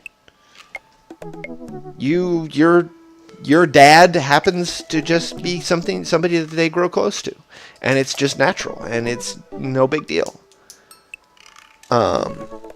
Yeah, I don't like that his... Yes, exactly, Seg. That's perfect way of putting it. It is delightfully heartwarmingly queer without being without slapping you in the face with it. Without being like, "Oh, this is something that needs to be dealt with." No. It just is. It just is. And yeah. Passion. I am not going to be... Yes, yeah, and it's as much about being a parent as it is about being this dating person. Yes, Travis, that's it. That's really, yeah. It's about friendships between guys. It's about relationships between guys. It's about being a father and what that does to you and what that makes you. And the fact that, you know, at the end there's a romance of it is just icing on the cake. I would play this game if it was just about being friends with these dads in your neighborhood. I would. The fact that you can like romance them is just icing on the cake, like I said. Yeah, Seg, that's it's idealized. I mean, it's clearly like being a parent is harder than they're talking about. Being a friend, dating, all these things is clearly... It's a game, and you've got 3 dates, and, you know, you don't have the kind of necessarily detail that would make it realistic, but I've got a life, and it's plenty realistic, and sometimes that sucks, so this is nice. To come to a world where, like, there is that earnestness, and that sweetness, and that connection, and... that, yeah, the queerness without being strange. And that's something like this. And that's the thing. And too, also, the fact that this game has been so popular and has sold so well, I think is a really big deal, like, to me. Because this is a top-selling game on Steam. Like, this is a niche thing, but it's not a niche thing. And it overtook Overwatch on Tumblr for being the most talked about video game as far as tags and everything goes. This is a game that, you know, when I'm done with some of this, I want to watch, like, Markiplier's playthrough, because, like, he's mostly straight, I think. But yet, to have somebody who's that big of a name basically go through it and apparently just adores it. He's played several routes now.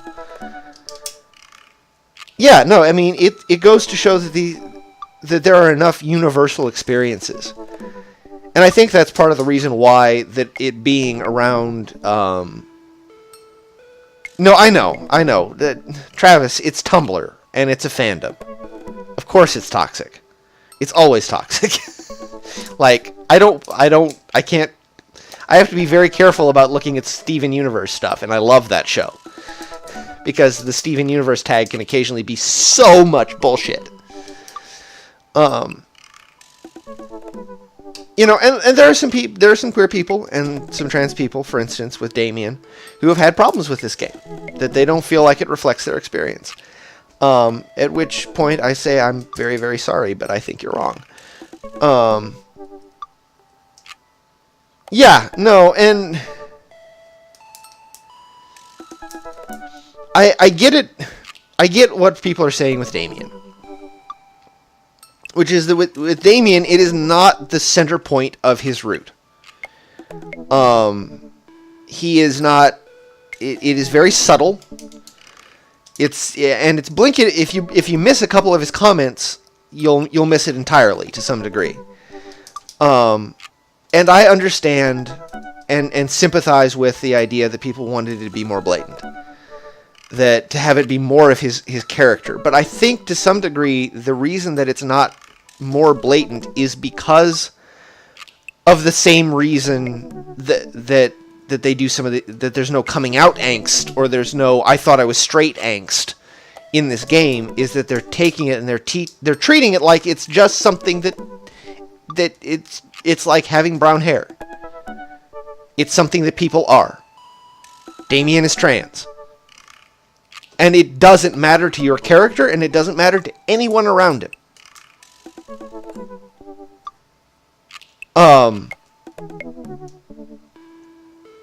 Because it's not about... I mean, it is part of who Damien is, but this is a universe where it's not a big deal. It just is. With Joseph, I understand the discourse there as well. There is a deep moral ambiguity to Joseph that is, to some degree, not present in any of the other routes. Because his is the only route, as far as I know, where you have to do something that most people would consider morally wrong. Everybody else is just trying to live their life the best they know how, and, you know, well, Matt, you tried to get high, and maybe you think that's morally wrong, but it's not a crime in Maple Bay. Joseph, you have to cheat on his wife. You have to be complicit in that. And it's not an accident, you know. You know from the very first time you meet him that he's married. He's married to a woman. And so if you go his route, if you romance him, you are abetting his infidelity. And it's not an open relationship. It's not a polyamorous thing. It is his marriage is failing, and he wants to sleep with you more than his wife, so he's going to do that even if he has to hide it, and even if he has to make you hide it. I don't know. I haven't gone far enough in his route to know if his wife is okay with it or if she knows. From the way her character has been portrayed so far, I highly doubt she's okay with it.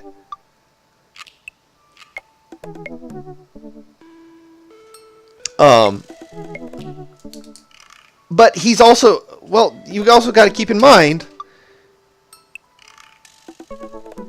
Yeah, and Travis, that's... The other thing is you also... Given his situation, he's a youth pastor. And... Again, there's this sort of thing that... Is it really moral or good for somebody who's a youth pastor, who goes to teach Sunday school, who goes and teaches the kids how to be good little Christians? Well, then he's screwing around with a guy behind his wife's back. And whether or not she's okay with it, whether or not she knows about it, that's also not cool. I believe Mary shows up a lot in Damien and Robert's roots, as I believe she's friends with both of them. And the other thing I've heard is that if you get to know Mary through Damien and Robert, you become even more of a scumbag for doing Joseph's. Because, from what I've heard, she's a good woman, or at least a good-hearted woman, trying to make the best of a bad situation. Trying to keep it together for her kids, trying to keep her marriage together with both hands, even as it breaks apart around her, because her husband is more concerned with keeping up appearances than giving a shit about his wife. My 2 cents. And then, for me as a character, or as a person, because I'm kind of half role-playing myself here, to come in and basically aid and abet the continuing disintegration of her marriage is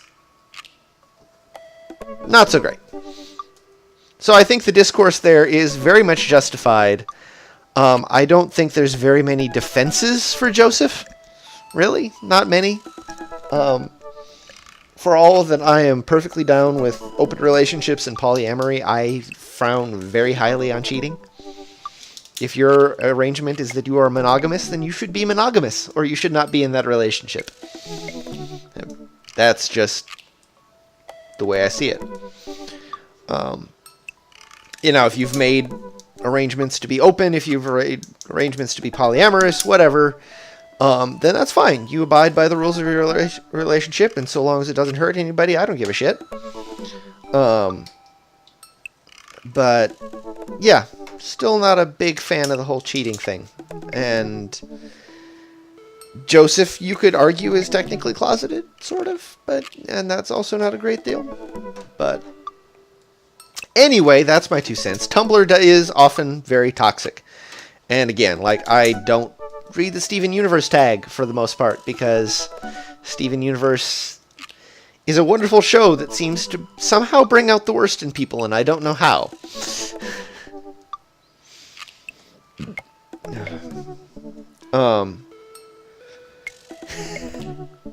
I'm sure that I will play all of them at some point. I will probably not play all of them on stream. Oh God, who's messaging me now?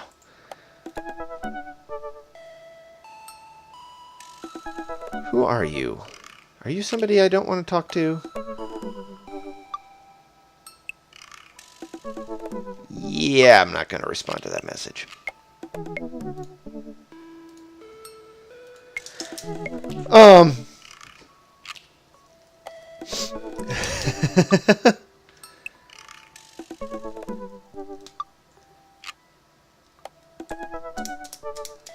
Yeah, I've heard suggestions for the idea of that just one cul-de-sac over, it's a whole bunch of moms, and that the next game should be like I don't know, Mystic Mommy or something like that. And it's, Mary is one of the characters, and she's basically just divorced Joseph and moved one over to the wonderfully lesbian cul-de-sac. I think that would be funny. I don't know if they could replicate sort of the.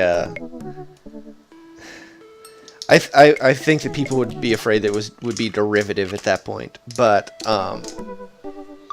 so I don't know.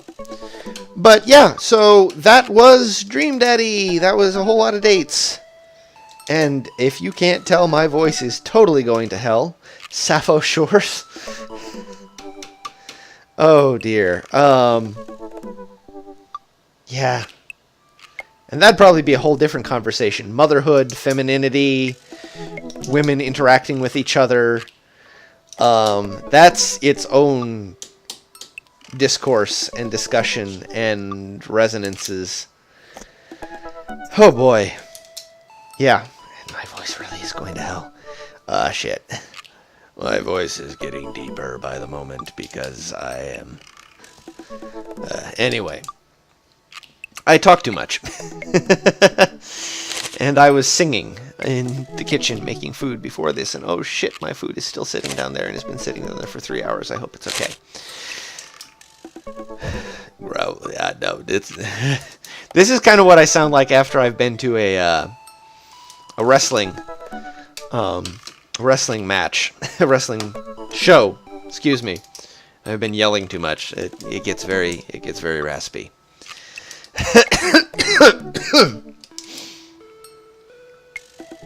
Yeah, no onions. It's just jambalaya. But all right. Ow, ow! I just stabbed myself with my pen. Ow. Anyway, so okay, that has been the continuing dad ventures of Dream Daddies and DracoFire, and I don't know. DracoFire's Dream Daddy Dad Venture. That's what we're calling it. And once again, please follow, tell your friends, share the posts. We'll get even more people in here next time, I hope. We'll do this again on Wednesday. And until then, I'm Dadfoot. No, I'm Dadfoot.